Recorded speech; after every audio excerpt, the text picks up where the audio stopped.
अस्सलामुअलैकुम वरहमतुल्लाहि वबरकातुहू। आप सबको हमारे इस यूट्यूब चैनल पे खुश आमदीद है। तो बहुत अरसे के बाद हम फिर से वापस लौट आए। तो आज हम डिस्कस करने वाले हैं Telangana sixth science ninth lesson.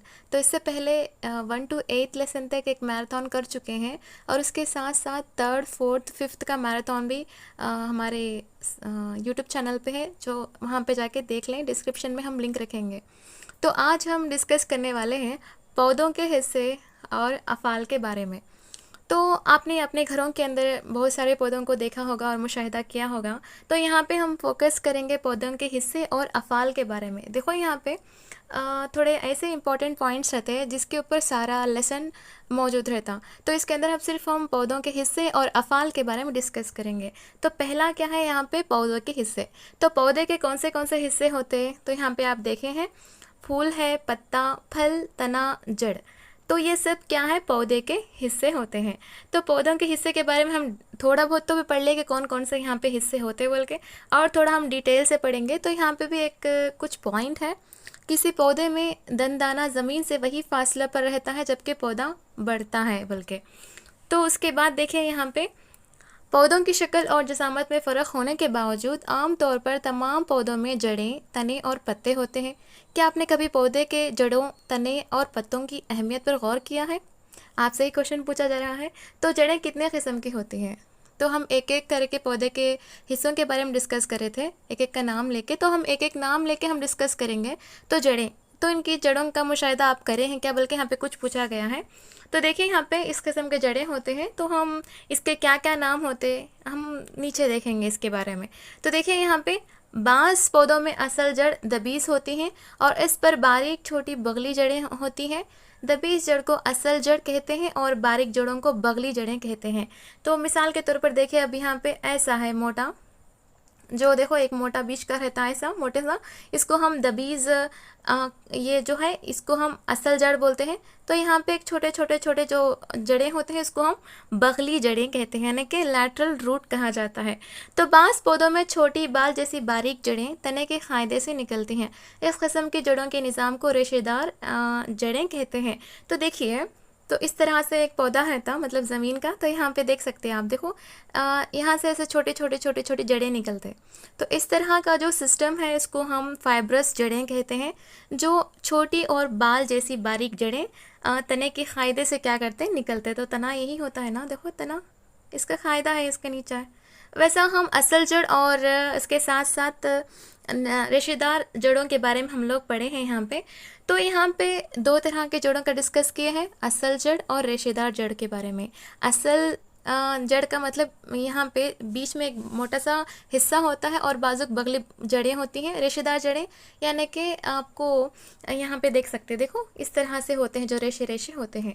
तो जड़ों के यहाँ पे अफ़ाल क्या है बोल के दिया गया है। तो जड़ों के बारे में आपको मालूम है ना कि यहाँ पे जड़ें पौधे को ज़मीन में मजबूती से जमाए रखने में मदद देती हैं।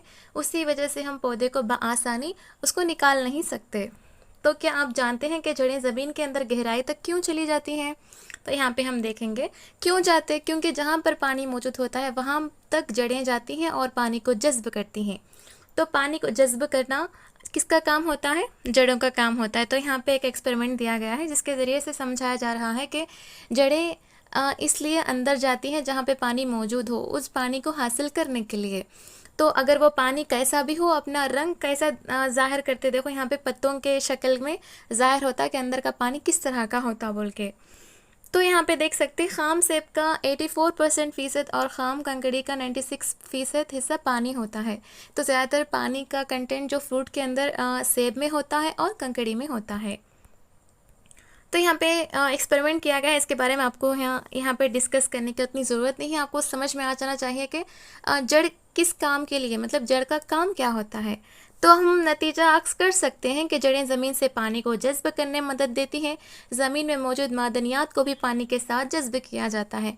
सिर्फ पानी ही नहीं बल्कि पानी के अंदर जो मादनियात होते हैं, जो ज़मीन के अंदर जो मादनियात होते हैं पानी में, तो उसको भी क्या किया जाता है, जज्ब किया जाता है।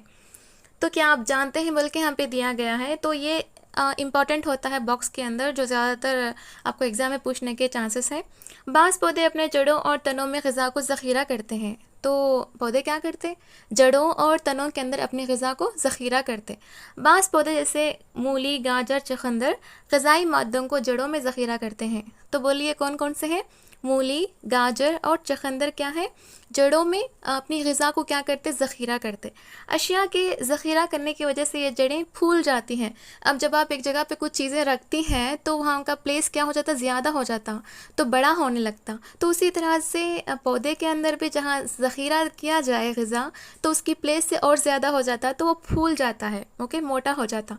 उन्हीं ज़ख़ीरा करने वाली जड़ें कहा जाता है। तो उसी तरह की जो जड़ें होती हैं, जो जहाँ पे फूली हुई होती हैं, तो उसको हम फूली हुई जड़ें या ग़िज़ा ज़ख़ीरा करने वाली जड़ें भी कहते हैं।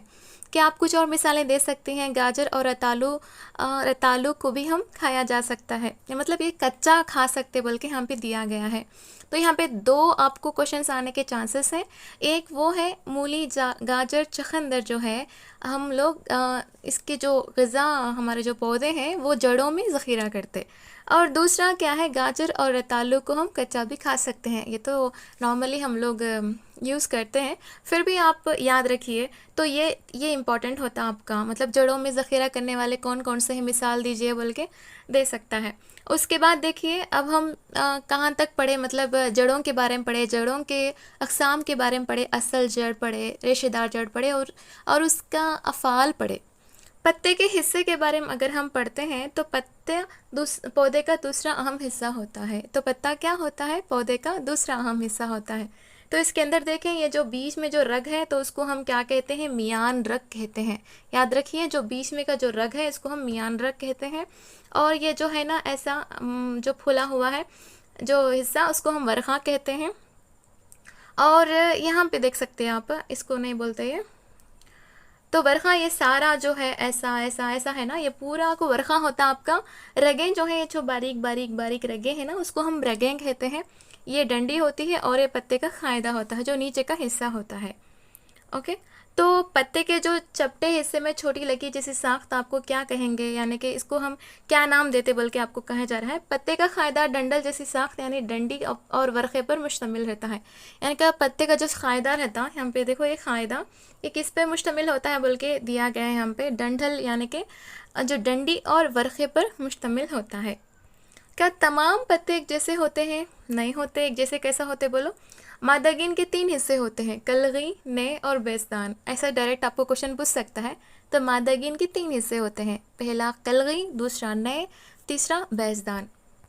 उसके बाद है आपको यहाँ पे कुछ टेबल दिया गया है, और यहाँ पे हम पत्ते के अंदर जो छोटी छोटी रगें के बारे में बात कर रहे थे, तो वो रगें जो है और छोटे छोटे शक्ल इख्तियार करते हैं, जिसको हम रगीत कहते हैं। रगीत, जैसे कि यहाँ पे देख सकते हैं, ऐसा ऐसा ऐसा छोटे और छोटे छोटे छोटे, यहाँ पे कुछ ड्राइंग करना आसान, मतलब बहुत मुश्किल है। तो रगीत किसको कहते हैं? रगीत के लिहाज से हम और भी क्लासिफिकेशन कर सकते हैं क्या पत्तों के अंदर बोले तो देखेंगे। पत्ते का वर्क़ा आम तौर पर मियान रग, रगें, रगीज़ों पर मुश्तमिल होता है। ये तमाम एक जाल की तरह तरतीब पाते हैं। रगीत को समझने के लिए एक मशग़ला अंजाम देंगे, ऐसा कुछ यहाँ पे दिया गया है। तो हम मेन जो पॉइंट है उसकी तरफ आगे बढ़ेंगे। यहाँ पे देखिए, पत्ते के वर्क़े के दरमियान मौजूद लंबी रग को हम मियान रग कहते हैं। इससे पहले हम लोग पढ़े, मियान रग से जो शाखें निकल रही हैं उन्हें रगें कहते हैं, और बहुत ही महीन तक़सीम को हम रगीज़े कहते हैं। वर्क़े में रगों की तरतीब को ही रगीत कहा जाता है। तो इससे पहले मैं छोटे छोटे हैं बोल के बताई ना आपको, वो सही नहीं, बल्कि यहाँ पे जो ये प्रोसेस है, यानी कि मियान रग से जो रगें निकलती हैं, फिर रगें से भी छोटी छोटी रगें निकलते हैं, ये पूरा जो तरतीब है, यानी कि इस तरह रग जाना, रग से रगीज़े, रगें, रगीज़े, इस तरह का जो तरतीबवार है उसको हम रगीत कहते हैं, वेनेशन बोलते हैं।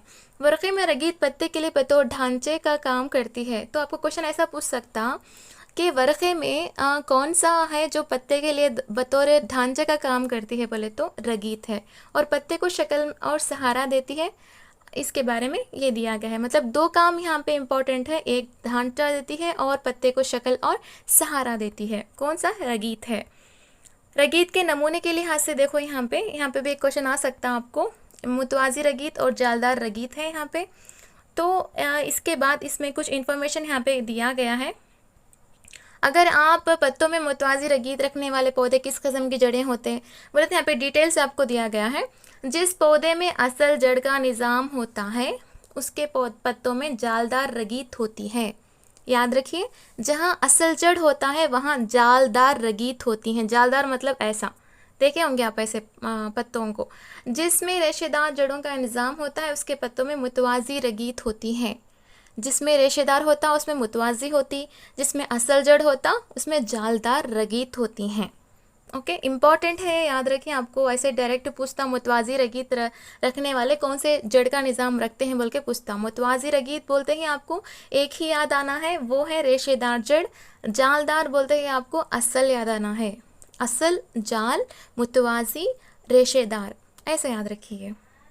पत्ते के अफ़ाल के बारे में अगर हम देखेंगे तो पत्ते के अफ़ाल का क्या काम होता है, तो पत्ते के अंदर मेनली हम लोग एक चीज़ के बारे में डिस्कस करेंगे। जो पौधे का वो कौन सा हिस्सा है जो नाक के तौर पर काम अंजाम देता है। तो पत्ते के अंदर भी एक हिस्सा ऐसा होता है जो नाक की तरह, यानी कि गैसों का तबादला करता है। जैसे कि हम सांस लेते हैं नाक से, तो उसी तरह पत्ते के अंदर भी नाक की तरह काम करने वाला दहन होता है, यानी कि स्टोमेटो। ये देखो, देख सकते हैं आपको यहाँ पे दहन दिया गया है।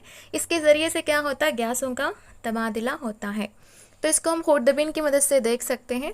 तो देखिए यहाँ पे पत्ते में आपने सेम के बीज की शक्ल के जिस हिस्से को देखा है वो पत्ते में हमारी नाक की तरह काम करता है, जिसको हम दहन कहते हैं। ये पौधे और फ़िज़ा के दरमियान गैसों के तबादले में मदद देते हैं। तो पूछ सकता आपको, पौधे के अंदर जो पत्ता है, पत्ते में जो वो कौन सा हिस्सा है जो पौधे और फ़िज़ा के दरमियान गैसों का तबादले में मदद देता है? तो दहन है ये। और दहन कहाँ पे मौजूद होता है? पत्ते में मौजूद होता है। ओके, तो यहाँ पे आप जानते हैं बोल के दिया गया है। ज़िला वरंगल में एक रिवायती कॉटेज इंडस्ट्री है जहाँ पर मुख्तलिफ रिवायती और द्योमालाई शक्लों को सूखे हुए पत्तों पर चमकदार रंगों के ज़रिए उतारा है। ये आर्ट का काम पूरी दुनिया में मशहूर है। ओके, तो यहाँ पे एक वरंगल में जो एक कॉटेज इंडस्ट्री है जहाँ पे मुख्तलिफ रिवायती और देवमालाई शक्लों को सूखे पत्तों के ज़रिए से डेकोरेट किया जाता है, मतलब बनाया जाता है। कहाँ पे ये आर्ट बनाया जाता है जो सूखे पत्तों के इस्तेमाल के और रंगों का इस्तेमाल के? वरंगल के अंदर जो कॉटेज इंडस्ट्री है, रिवायती कॉटेज इंडस्ट्री, वहाँ पे ये जो आर्ट बनाया जाता है। अब हम और भी चीज़ों के बारे में बात करेंगे जो पत्ते के ज़रिए से होते हैं। वो सिरियान है, जैसे कि हम ट्रांसपीरेशन कहते हैं उसको। तो पानी के ज़ायद मकदार को पत्ते की सतह से बुखारात की शक्ल में निकाला जाता है। तो इस तरह का जो प्रोसेस होता है, जो ज़ायद पानी अगरचे पौधे के अंदर हो गया, तो जैसे कि इंसान अखराज का अमल अंजाम देता है, तो उसी तरह सिरियान यानी कि पौधे के अंदर अगर ज़ायद पानी पत्ते के अंदर यानी कि पौधे के अंदर हो जाता है तो पत्ते की सतह से बुखारात की शक्ल में निकाला जाता है। उस तरह के प्रोसेस को हम सिरियान यानी कि ट्रांसपीरेशन कहते हैं। तो देख सकते हैं यहाँ पे, सूरज की रोशनी में नमो पाए हुए एक सेहतमंद पौधे को मुंतखब करो आप। मतलब आपको समझाने के लिए यहाँ पे कुछ एक्सपेरिमेंट दिया गया है। बस आप सिंपल से आप एक बात समझें कि पौधे अपने जिस्म में मौजूद ज़ायद पानी की मकदार को दहन के ज़रिए खारिज करते हैं। आप सिर्फ फ़िज़ा के अंदर जो गैसों हैं उसका तबादला ही नहीं, बल्कि दहन आके मौजूद ज़ायद पानी को भी क्या करता है, खारिज करता है। इसके अलावा बाज़ हिस्से भी इस काम को अंजाम देते हैं। पानी का बुखारात की शक्ल में खारिज होना अमले सिरियान कहलाता है। देखिए, सिंपली आपको एक बात समझ में आ गई कि पानी का बुखारात की शक्ल में खारिज होना क्या कहलाता है? ट्रांसपीरेशन या अमले सिरियान कहलाता है। बुखारात तकशीफ पाते हैं और पॉलीथीन के बैग के अंदर, मतलब आप जो एक्सपेरिमेंट किए थे ना उसकी रिलेटेड है ये। सिंपल से आप समझें कि पौधे के अंदर जो पानी होता है ज़ायद मकदार में, वो बुखारात की शक्ल में दहन के ज़रिए बाहर निकलना, इसको हम कहते हैं अमले सिरियान, ट्रांसपीरेशन। पत्ते का दूसरा काम पौधे के लिए ग़िज़ा की तैयारी है। ग़िज़ा की तैयारी का अमल शुआई तरकीब यानी फोटोसिंथेसिस कहलाता है। तो इसके बारे में हम मज़ीद और भी आगे क्लासेस में पढ़ेंगे। तो अब तक हम लोग क्या पढ़े? पत्ते के अंदर दो चीज़ों के बारे में इम्पोर्टेंट है। पत्ता एक क्या करता है, दहन के ज़रिए से गैसों का तबादला भी होता है, और पौधे के अंदर जो ज़ायद पानी रहता है उसको बाहर खारिज करने का अमल सिरियान का अमल भी करता है। और दूसरा आके आपको ये ग़िज़ा की तैयारी के अंदर शुआई तरकीब के ज़रिए से अपनी ग़िज़ा ख़ुद तैयार करता है। तना पौधे को सहारा फरमाता है। कैसे फरमाता है बल्कि यहाँ पे कुछ एक्सपेरिमेंट किया गया है, तो वो इम्पॉर्टेंट नहीं है, बस आपको समझना है कि किस तरह से मदद मिल सकती है, मतलब कैसा सहारा बनता है बोल के। फूल और पत्ते तने से निकलते हैं, तो अगर आप गौर से मुशाहिदा करें तो आप तने पर एक निशान देखेंगे, मतलब यहाँ पे तने की शाखें झैली शाखों में तकसीम हो जाती हैं जिन पर पत्ते, फूल और फल होते हैं बोल के यहाँ पे दिया गया है। ग़िज़ाई मादों का पहचानना, यहाँ पे हम जो इम्पोर्टेंट चीज़ है उसी पे फोकस करेंगे। तो यहाँ पे देख सकते हैं आप जो इम्पोर्टेंट है, तो फल फूल का हिस्सा है जहाँ बीज नमो पाते हैं। चेरी, सेब और मिल्कवीट पॉट्स फल हैं। तो ये जो चेरीज़ है, सेब है, मिल्कवीट पॉट्स हैं, ये सब क्या है, फल हैं बोल के यहाँ पे दिया गया है।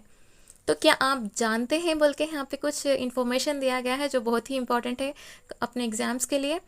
बाँस पौधे आलू, हल्दी, लहसुन, अदरक, गन्ना, ये सब ग़िज़ाई मादों को अपने तनों में ज़ख़ीरा कर लेते हैं। तो इससे पहले मूली, गाजर, चुकंदर पड़े थे ना, वो जड़ों के अंदर ज़ख़ीरा करते हैं, ये तनों के अंदर ज़ख़ीरा करते हैं, जिसकी वजह से उनके तनों की जिसामत बसला नुमा हो जाती है। आम तौर पर हम ये समझते हैं कि बसला या जड़ें, जबकि हकीकत में ये तनों के मुतबादिला शक्लें हैं। तो यहाँ पे इम्पॉर्टेंट चीज़ क्या है आपको याद रखना, ऐसे पौधे जहाँ पे उनको कोई प्लेसेस नहीं होगा, सिर्फ तनों में ही अपनी ग़िज़ा ज़ख़ीरा कर सकते हैं, वो तने मतलब वो पौधे कौन से हैं, आलू, हल्दी, लहसुन, अदरक और गन्ना। तो ये सारे पौधे क्या करते, अपने तनों के अंदर ग़िज़ा को ज़ख़ीरा करते, वही हम लोग खाते। ऐसा ये इम्पॉर्टेंट है, याद रखिए। एग्ज़ाम में डायरेक्ट आपको पूछता, जड़ का दे के मतलब जड़ों में ज़ख़ीरा होने वाली ग़िज़ाओं के एग्जाम्पल्स इसमें देते, ऐसा आपको कंफ्यूज करने के लिए करते। तो दो भी एक ही जगह लिख लेके आप इसको आसान से याद रखना बहुत बेहद ज़रूरी है। तो फूल पौधे का दूसरा अहम हिस्सा है। फूल में मुख्तलिफ़ रंगीन साख्तें मौजूद होती हैं, जिसको हम पंखुड़ियाँ कहते हैं। पता है ना आपको, पंखुड़ियाँ खूबसूरत इसलिए होती हैं, रंगीन इसलिए होते हैं, जो हशरात को राग़िब करे, फल तैयार करते हैं। मतलब जब हशरात फल पे अपने फूल पे आके बैठते हैं तो तब क्या होता, ये पूरा तौलीद का प्रोसेस जो होता, मतलब ज़ेरगी का प्रोसेस जो भी होता, वो पौधों के अंदर स्टार्ट होता। तो इसके लिए क्या होता, पौधे रंगीन, मतलब ये पंखुड़ियाँ को जो है रंगीन साख्तें होती जो हशरात को राग़िब करने के लिए मतलब इसका यानी कि पेटल्स यानी कि पंखुड़ियाँ का इस्तेमाल होता। ओके, तो ये था ये लेसन के अंदर जो इम्पोर्टेंट है। यहाँ पे देख सकते हैं आप, पौधे दो किस्म की जड़ों का इंतज़ाम रखते हैं, असल जड़ का और रेशेई जड़ के बारे में। और जड़ों का काम क्या है आपको पता है, ज़मीन से पानी और मादनियात का मतलब लेना, जज्ब करना। तने जड़ों के ज़रिए जज्ब किए गए पानी को पौधे के मुख्तलिफ़ हिस्सों को पहुँचाते हैं। छोटी छोटी बातें हैं जो लेसन के अंदर आप ऑलरेडी पढ़ चुके हैं। तो इसके अंदर हम लोग पत्ते के बारे में डिस्कस करें, यानी कि जड़ के बारे में, पत्ते के बारे में, पत्ते का काम के बारे में डिस्कस करें, फल के बारे में डिस्कस करें और पंखुड़ियों के बारे में थोड़ा बहुत डिस्कस किए हैं। तो ये था छोटे से छोटा, और भी ज़्यादा आपको नेक्स्ट क्लासेस में मिलेंगे इंशाल्लाह। तो हमारा जो 10वां लेसन है, हमारे अतराफ़ होने वाली तब्दीलियाँ। तो हमारे अतराफ़ होने वाले क्या क्या तब्दीलियाँ हैं, मतलब जो यहाँ पे देख सकते हैं आप, ये जो टेबल मतलब यहाँ पे जो पिक्चर है वो भी आप देख सकते हैं। इसके ज़रिए से भी आप क्या है यहाँ पे कुछ आपको समझ में आ जाएगा। तो यहाँ पे देखो, मादे का माया हालत से गैसी हालत में तब्दील होना अमल तबख़ीर कहलाता है। ये बहुत ही सिंपल सा जो क्वेश्चन है, जो आपको डायरेक्ट भी पूछ सकता है, लेकिन इतना सिंपल तो नहीं रहता, फिर भी पूछेगा। जैसे कि बादलों का रंग बदलना, फूलों का खिलना, मुरझाना, ये सब क्या है, अपने अतराफ़ होने वाले तब्दीलियों के बारे में है। तो रोज़मर्रा ये सब तब्दीलियाँ चलते रहते हैं। कौन से तब्दीलियाँ क्या है बल्कि, इसमें दूध का दही में बदलना, तो दूध का जो दही में तब्दील होना वो भी हमारे अतराफ़ व अकनाफ़ होने वाले चेंजेस ही हैं।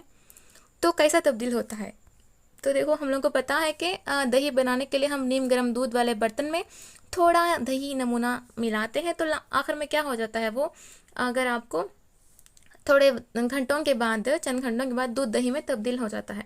तो वहाँ पे अंदर क्या क्या प्रोसेस होता, और यहाँ पे कौन से बैक्टीरिया मतलब दूध से दही बनने के लिए हेल्प होते हैं बोले तो लैक्टोबैसिलस जो बैक्टीरिया है वो क्या करते हैं, दूध से दही बनने के लिए मदद करते। तो इसमें पूरा क्या बोलते हैं, इतना बोरिंग मतलब इतनी इंपॉर्टेंट पॉइंट तो यहाँ पे नहीं है, फिर भी ये जो दूध का दही में तब्दील करना जिसको हम लैक्टोबैसिलस जो बैक्टीरिया है वही हेल्प करते, वही इस पैराग्राफ के अंदर मौजूद है। मादा मादा का गैसी हालत से माया हालत में तब्दील होना तकशीफ कहलाता है। इससे पहले हम लोग तबखीर पढ़े, अब तकशीफ, यानी कि गैसी हालत से माया हालत ऑपोजिट, तो इसको हम तकशीफ बोलते हैं। तो दूध और दही किस हालत में है जानने के लिए उन्हें छू कर देखिए, तो वो माया हालत में होगा। तो ऐसा मतलब ठोस से माया, जैसे कि दूध पहले कैसा था, माया था, जब दही बनता है तो थोड़ा बहुत ठोस बन जाता है। तो इस तरह का हमारे अतराफ व अकनाफ कितने सारी तब्दीलियाँ होते रहते हैं, बल्कि यहाँ पे कुछ एग्जाम्पल के साथ दिया गया है। तो इसी का हम लोग लंबा चौड़ा करके थोड़ा बहुत यहाँ पे दिया गया है इसके बारे में। यहाँ पे देख सकते हैं कि आप, मैं इससे पहले आपको बोली कि इसका जो रीज़न है लैक्टोबैसिलस बैक्टीरिया की मौजूदगी के ज़रिए से वो दूध और दही के अंदर मतलब तब्दील हुआ है। अगर आप खुर्दबीन की मदद से देखेंगे तो आपको डिटेल से समझ में आ जाएगा। तो मौसमों की तब्दीली भी क्या है, हमारे अतराफ अकनाफ होने वाली तब्दीली ही होती है। तो किस तरह से, यानी कि मौसम गर्मा में किस तरह से हम लोग को गर्मी महसूस होती, रात दिन के मुकाबले लंबी होती। मतलब मौसम सरमा में क्या होता, रात दिन के मुकाबले में लंबा होता। मौसम गर्मा में ठंडे मशरूबात पसंद करते हैं। ये पूरे क्या है, मतलब ये सिंपल सिंपल हैं जो एग्ज़ाम में नहीं पूछे जाते। हरारत की वजह से एक मुकाम गर्म हो जाता है और वहाँ दबाव कम हो जाता है। इम्पॉर्टेंट है, याद रखिए। ये छोटी सी बिट है लेकिन इसके अंदर बहुत सारे थ्योरीज मौजूद हैं। हरारत जहाँ पे मतलब हरारत की वजह से एक मुकाम क्या होता, गर्म हो जाता, तो वहाँ पे प्रेशर जो है बहुत कम होता है, याद रखिए। जहाँ पे ज़्यादा होता वहाँ पे कम होता, जहाँ पे कम होता वहाँ ज़्यादा प्रेशर होता। तो यहाँ पे दिया गया है मौसम की तब्दीली के बारे में। ये आपको इतना इम्पोर्टेंट नहीं है, मतलब सिर्फ आप समझें मौसम की तब्दीली में क्या क्या होता बोल के। मौसम और आबो हवा में तब्दीली इसलिए होती है कि ज़मीन अपने झुके हुए महवर पर गर्दिश करती है। पता है ना आपको मौसम क्यों आते हैं, मतलब ये मदारी गर्दिश के ज़रिए से मौसमों की तब्दीली होती है, बल्कि आप पढ़े होंगे ना, उसके रिलेटेड है। तो देखो यहाँ पे इसी को एक्सप्लेन किया जा रहा है कि किस तरह से सूरज एक तरफ मतलब एक ही सिमत से नहीं निकलता। सिमत मतलब ज़रा ज़रा ज़रा हटा हुआ दिखाई देता है, जैसे कि सितंबर में, अक्टूबर में एक ही जगह से नहीं आता, बल्कि यहाँ पे मतलब आपको एक पिक्चर के आने पिक्चर दिखाते हुए एक्सप्लेन किया गया है, वही है यहाँ पे। हाजिमे का मतलब ग़िज़ा के मैकेनिकी और कीमियाई तौर पर इसके अज्जा में तब्दील होना है। तो यहाँ पे एक पॉइंट मिल गई आपको। अब ये पूरा इसके रिलेटेड ही है, मतलब कैसा मौसम गर्मा मौसम सरमा इसके बारे में ही है। तो यहाँ पे देख सकते हैं आप एक छोटा सा बॉक्स के ज़रिए, मतलब तब्दीली क्या होती, दूध का दही में तब्दील होना, यानी कि क्या अलामत होती बोले तो हालत में तब्दीली हुई। जैसे कि दूध माया था, जब दही बनता है तो ठोस हो जाता। तो तब्दीली की वजूहात क्या है, नीम गर्म दूध में नमूना दही डालने पर दूध में एक किस्म के बैक्टीरिया नमू पाते हैं जो लैक्टोबैसिलस के नाम से हम जाने जाते हैं, वही दूध को दही में तब्दील करते हैं। तो मौसमों की तब्दीली के अंदर हम देख सकते हैं ना अलामतें, लिबास की तब्दीली होती ज़्यादातर, मतलब अगर हम कॉटन के कपड़े पहनते गर्मा में, स्वेटर्स पहनते सरमा में, ऐसा हवा में ठंडक और गर्मी का पाया जाना, ली जाने वाली ग़िज़ा और मायात में तब्दीली, ये पूरे क्या है आपको सिंपल से हैं। ये इतने आसान क्वेश्चन आपको एग्ज़ाम में नहीं पूछते, फिर भी आप टेक्स्ट बुक में है बोल के पढ़ना पड़ता। दूध का दही में तब्दील होना, मौसम की तब्दीली का मुआवजा करना, ये सब क्या है हमारे अतराफ होने वाली तब्दीलियों के बारे में ही है। तो ये ज़्यादातर पूरा 6th क्लास के बच्चे हैं ना, तो बहुत ही डिटेल से उनको समझाना पड़ता है, इसके लिए यहाँ पे दिया गया है। दही डेयरी का मुहासिल है जो दूध की बैक्टीरिया की मौजूदगी में कर्डलिंग से हासिल होता है। ओके, तब्दीली का रोज़मर्रा मतलब तब्दीली की ज़मराबंदी हम किस तरह से करते, बल्कि यहाँ पे दिया गया है कि कुदरती तब्दीली होती या इंसान अगरचे उसमें इंटरफेरेंस करने पे तब्दीली होती, क्या ये टेम्पररी है या परमानेंट है, या हालत की वजह से तब्दीली होती है या शक्ल में तब्दीली होती, बल्कि यहाँ पे कुछ दिया गया है। तो आप इसको फिल करने की कोशिश करें, ईजी से आप फिल कर सकते हैं। जैसे कि मिसाल के तौर पर देखिए, दूध का दही में तब्दील होना, ये एक कुदरती तब्दीली है, इसमें कोई इंटरफेरेंस नहीं होता, जब हम गरम करके डाल देते हैं तो उसके अंदर दूध का दही में तब्दील हो जाता है। अब मौसम की तब्दीलों में हम लोग कुछ इंटरफेरेंस करते क्या, वो ऑटोमेटिक से होता रहता। बर्फ़ का पानी और पानी का बर्फ़ में तब्दील होना, ये भी क्या है, कुदरती है। आप समझ के भी कर सकते हैं ये। ओके, यहाँ पे आप देख सकते हैं चावल को उबलकर खाने में तब्दील होना, इसके अंदर इंसानी मुदाखलत भी होती है। ओके, जब गरम करे तो ना वो चावल का उबलकर खाने में तब्दील होना, तो ये आप इजी से कर सकते हैं। बस आप समझें कि हमारे बाजू में जो तब्दीलियाँ हो रही हैं वो टेम्परेरी हैं या परमानेंट है, या आहिस्ता होती हैं या तेज़ी से होती हैं बोल के। कोयला, तेल और गैस रिकाजी ईंधन कहलाते हैं, इसलिए कि माक़बल तारीख़ पौधों और जानवरों की बाक़ियात से हासिल होते हैं। मतलब जो कोयला, तेल और गैस जो हैं वो पहले जो पौधे और जानवर की जो बाक़ियात थे, कई लाखों पहले जो ज़मीन के अंदर धंस गए थे, उसी के ज़रिए से कोयला, तेल और गैस अब हम लोगों को मैसर हो रहे हैं, जो रिकाजी ईंधन कहलाते हैं। ओके, तो ये था आपका इम्पोर्टेंट। यहाँ पे देखिए आप, हमने क्या सीखा, अगर आप पढ़ लिए तो एक छोटी बहुत क्लैरिटी आ जाती है कि इस लेसन के अंदर क्या मौजूद था बोल के। तब्दीलियाँ अगर वो आर्जी मतलब आर्जी थे, तेज़ थे, कुदरती थे, इंसानी थे, इस सब के बारे में आपको एक क्लैरिटी आ जाती। ओके, पटाखों का जलना कीमियाई तब्दीली की एक मिसाल है। ये याद रखिए, यहाँ पे एक बॉक्स दिया गया है। ईंधन ऐसी शय है जिसमें तवानाई ज़ख़ीरा होती है, जो बाद में क़ाबू याफ्ता मैकेनिकी काम अंजाम देने के लिए हासिल की जाती है।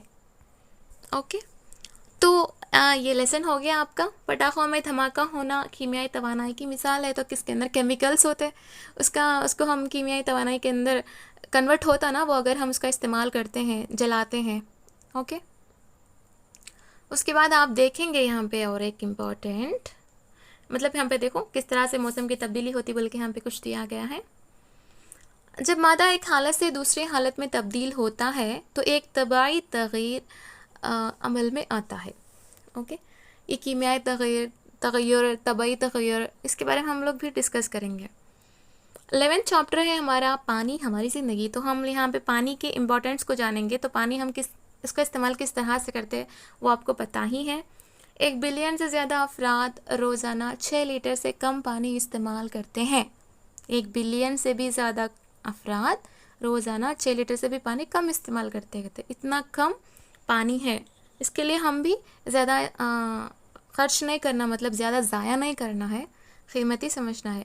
पानी के हजम की पैमाइश, हर साल तकरीबन 4 मिलियन लोग पानी से मुतल्लिक़ बीमारियों से फौत हो जाते हैं।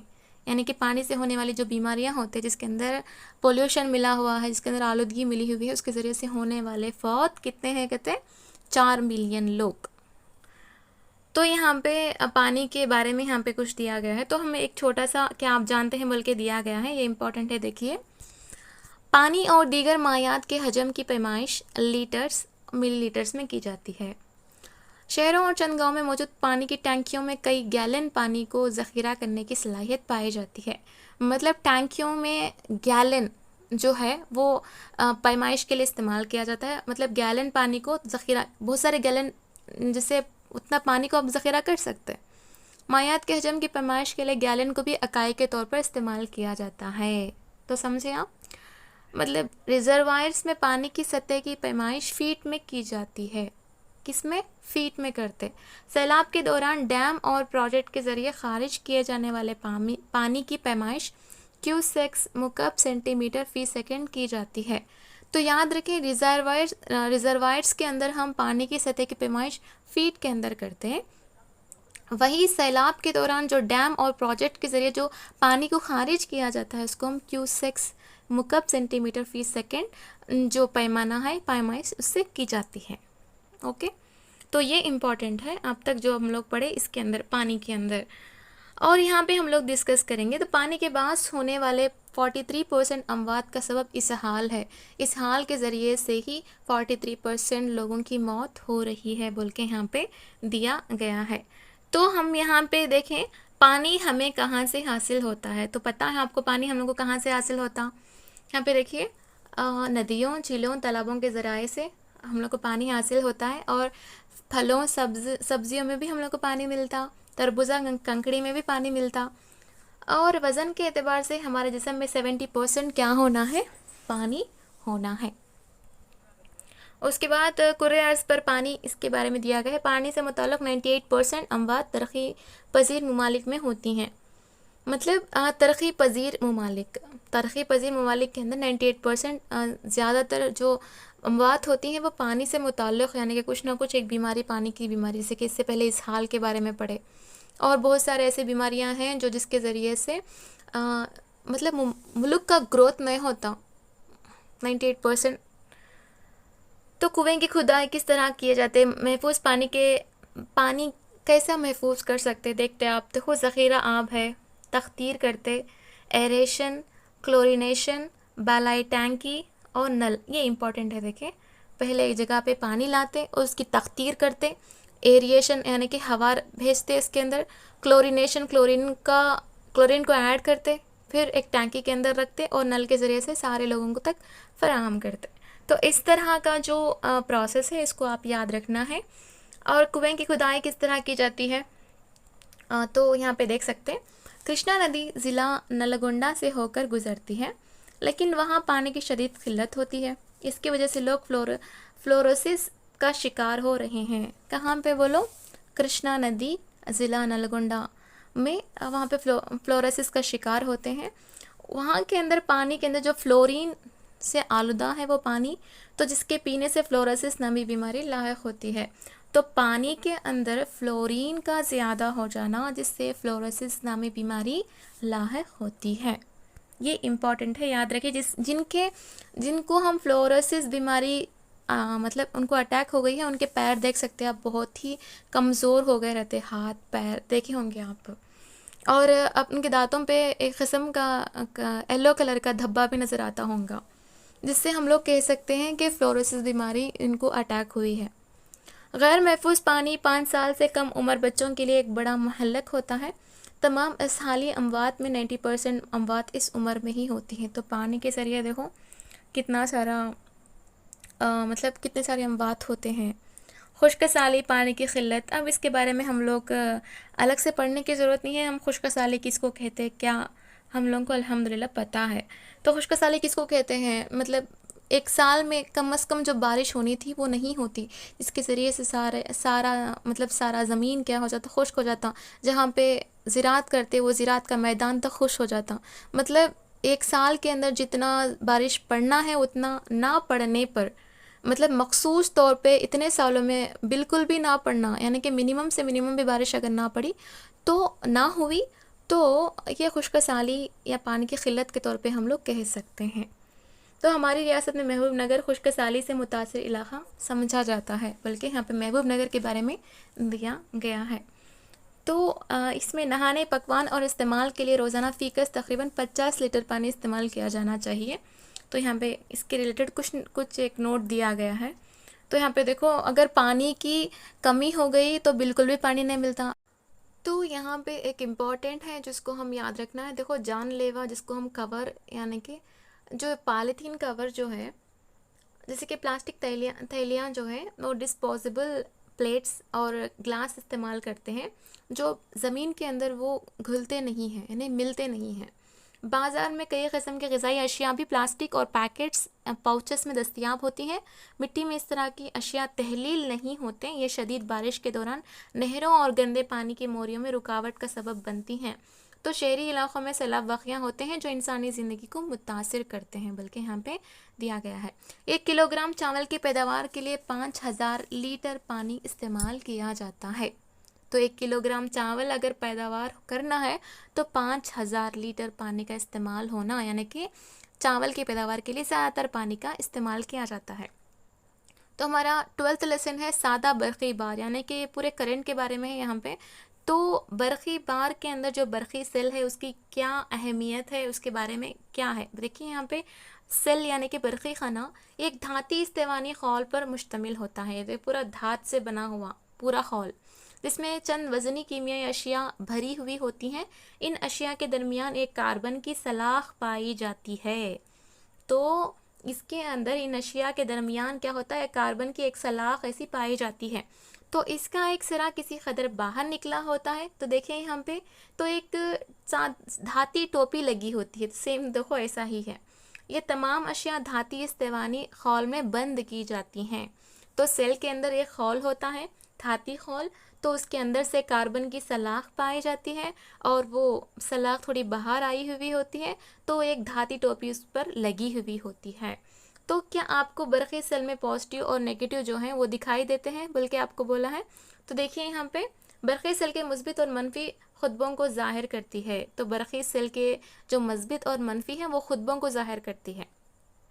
यूनानी फ़लसफ़ी थैलेस और मैलेस ने सुकूनी बर्क़ को दरियाफ़्त किया।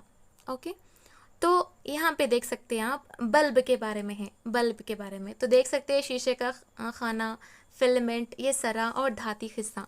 तो टार्चलाइट के बल्ब में एक धाती असास पर शीशे का खौल जुड़ा रहता है। खौल के अंदर मौजूद तारों पर आप गौर करें तो ये किस तरह जुड़ा हुआ होता है, बल्कि दिया गया है। दो तार कुतुब की तरह काम करते हैं। तो यहाँ पे टार्चलाइट किस तरह से, यानी कि बल्ब के अंदर एक स्प्रिंग नुमा तार तांबे के दोनों तारों से जुड़ी होती हैं। तो इसको हम फिलामेंट या बारीक रेशा कहा जाता है। फिलामेंट से ही क्या आती है, रोशनी निकलती है। तो बल्ब के अंदर जो एक स्प्रिंग नुमा तार आपको दिखाई देता है, जो तांबे के दोनों तारों से जुड़ी होती है, इसको हम फिलामेंट या बारीक रेशा कहा जाता है। जो फिलामेंट क्या करता है, रोशनी निकलती है। तो फिलामेंट से क्या होती है, रोशनी निकलती है। तो उसके बाद देखिए सादा बरक़ी दौर के बारे में हम लोग पढ़ेंगे, यानी कि किस तरह से बर्क़ का एक जगह से दूसरी जगह मतलब ट्रांसफ़र होना। देख सकते हैं आप यहाँ पे देखो, यहाँ पे किस तरह से सादा बरक़ी यानी कि कैसा ऑन होता है बैटरी का इस्तेमाल करते हुए बोल के। अंग्रेज़ी साइंसदान विलियम गिलबर्ट पहला आदमी था जिसने लफ्ज़ बरक़ीरू का इस्तेमाल किया। ये समझता था कि हरकत करते हुए सियाल से बरक़ीरू पैदा होती है। तो गिलबर्ट का क्या ख्याल था, जब ये जो लफ्ज़ बरक़ीरू ये इस्तेमाल किया है गिलबर्ट जो शख्स है वो, और हरकत करते हुए सियाल से क्या होता, बरक़ीरू पैदा होती है बल्कि इसका कहना है। तो इस तरह से देखो यहाँ पे किस तरह से जोड़े जाते हैं, किस तरह से जोड़ने पे हम लोग को बल्ब रोशन होता, बल्कि यहाँ पे दिया गया है, यानी कि बरक़ी दौर के बारे में। तो देखिए यहाँ पे बरक़ी दौर बरक़ी सेल और बरक़ी बल्ब के दरमियान बरक़ीरू के बहाव के लिए एक मुकम्मल रास्ता फराहम करता है। बरक़ी सेल के ऊपर के उभार के हिस्से को मुस्बित, नीचे के हिस्से को मनफी खुतब कहते हैं। जो घरों में मौजूद बरक़ी बल्ब में इसी तरह का दौर पाया जाता है, जिसमें दो तार बल्ब की दो खुतबों से जुड़े रहते हैं। जब स्विच ऑन किया जाता है तो दौर मुकम्मल होकर बरक़ीरू बहती है और बल्ब रोशन होता है। ओके, अमेरिकी प्रिंटर, जर्नलिस्ट, साइंसदान बेंजामिन फ्रैंकलिन यहाँ पे दो हरकी बरक़ी बारों को मुस्बित और मनफी का नाम दिया। यानी कि यहाँ पे दो हरकी बरक़ी बारों को मुस्बित और मनफी का नाम देने वाले कौन थे, फ्रैंकलिन थे, बेंजामिन फ्रैंकलिन, जो अमेरिका के रहने वाले थे।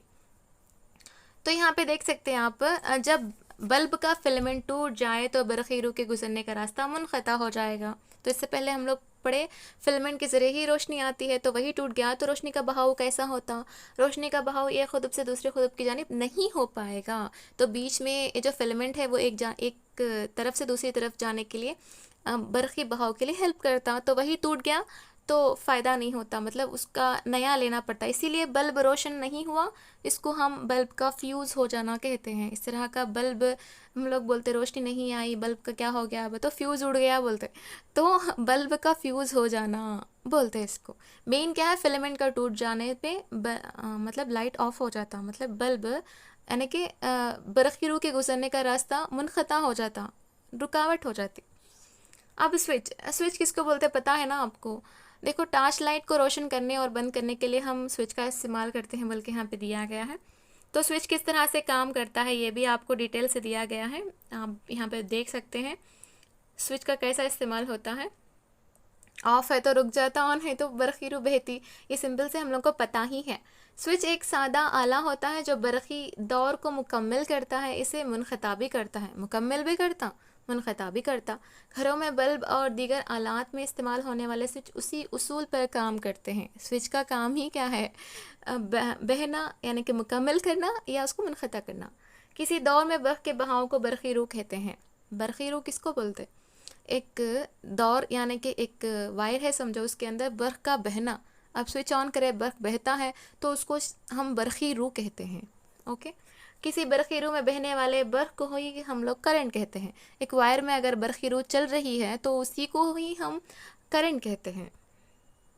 देख सकते हैं आप, रोशनी का ज़रिया, बर्क़ का ज़रिया, बरखीरू पर काबू, बरखीरू पर काबू स्विच है, बरक़ी का ज़रिया सेल है, रोशनी का ज़रिया बल्ब है। तो इस तरह से यहाँ पे दिया गया है टार्च में और बरक़ी बल्ब के अंदर भी। तो आप एक मरतबा देख लें तो बहुत इजी है वो समझने के लिए। तो बल्ब क्या काम करता, सेल क्या काम करता, स्विच क्या काम करता। जो इतालवी हयातियात जो हैं, लोग गैल्वानी दो धाती टुकड़ों को एक मुर्दा मेंढक के पैर को मस किया। यहाँ देखो, दो धाती टुकड़ों को लेके एक मुर्दा मेंढक के पैर को मस किया, जिससे इसमें हरकत आई और समझा कि जानवरों के जिस्म में भी बरखीरू तैयार होती है। गैल्वानी करने वाला जो हयातियात दान था, उन्होंने मुर्दा मेंढक पे एक्सपेरिमेंट किए, पैर पे एक्सपेरिमेंट किए। पैर को मस करने से क्या हुआ, जो जानवरों के जिस्म में बरखीरू तैयार होती, बल्कि इन्होंने ईजाद किया। अब हम टार्च लाइट के अंदर क्या क्या इस्तेमाल करते हैं यहाँ पे देख सकते हैं। देखो, ग्लास, आक्सा, स्विच, सेल, धाती, स्प्रिंग, ये पहले के ज़माने में थे ऐसे टार्च लाइट। अब कहाँ पे दिखते बोलो। तो इस तरह के जो इसके अंदर रहते हैं, बरक़ी सेल को तरतीब देने के लिए एक इस्तेमाना नुमा खौल पाया जाता है। इसके ढक्कन पर मौजूद जो इस्तेमाने को खोलने और बंद करने में मदद देते हैं। इसमें मेन इंपॉर्टेंट चीज़ ये है कि अगर इसके अंदर क्या क्या चीज़ें मौजूद है, किस तरह से काम करता बोल के यहाँ पे दिया गया है।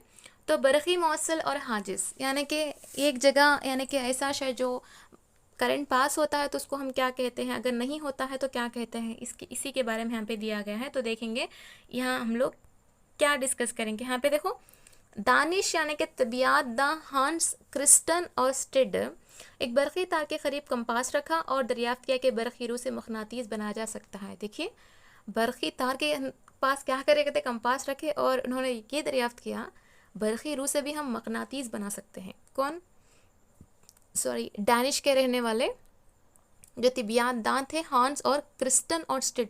ओके, ये जो नीचे के इंपॉर्टेंट नहीं होते बोल के सोचते, लेकिन एक मरतबा पढ़ लेना अच्छी बात है। अगर आ गए तो हम लोग पढ़े रहते ना तो आसान से कर सकते हैं। तो देखिए यहाँ पे शय मादा जिससे शय बनती है, क्या बल्ब रोशन हुआ, नहीं हुआ बोल के यहाँ पे कुछ दिया गया है। नीचे देखेंगे हम लोग, देखो यहाँ पे ऐसी अशिया जिनसे बरखीरू गुजर सकती है, इसको हम बरक़ी मौसल कहते हैं, यानी कि कंडक्टर। मतलब ऐसे अशिया है जिसके अंदर ईजी से आप करंट पास हो जाता है। जैसे कि गीली लकड़ी है, उसको भी मतलब उसके अंदर भी पास हो जाता, लोहा है उसके अंदर से भी पास हो जाता, तो वो कंडक्टर हैं, बरक़ी मौसल। ऐसी अशिया जिनमें यानी कि जिससे बरखीरू नहीं गुजरती, इसके अंदर पॉसिबलिश नहीं है नहीं गुजरना। जैसे कि सूखी लकड़ी है, ओके, इसके अंदर बिल्कुल भी नहीं गुजरती, इसको हम हाजिस या इंसुलेटर बरक़ी गैर मौसल बोलते हैं। समझ में आ गया आपको। अब यहाँ पे देखो, फैराडे है जो पहली बरक़ी मोटर ईजाद की है। फैराडे कौन है, पहली बरक़ी मोटर ईजाद की है। ये आपको जीके में भी यूज़ हो सकता, इन्वेंशंस में आ सकता। ओके, यहाँ पे बल्ब की कहानी है जो बहुत ही इंटरेस्टिंग है और इसमें से क्वेश्चन आने के चांसेस हैं। तो बल्ब के ईजाद की कहानी बड़ी अजीब है।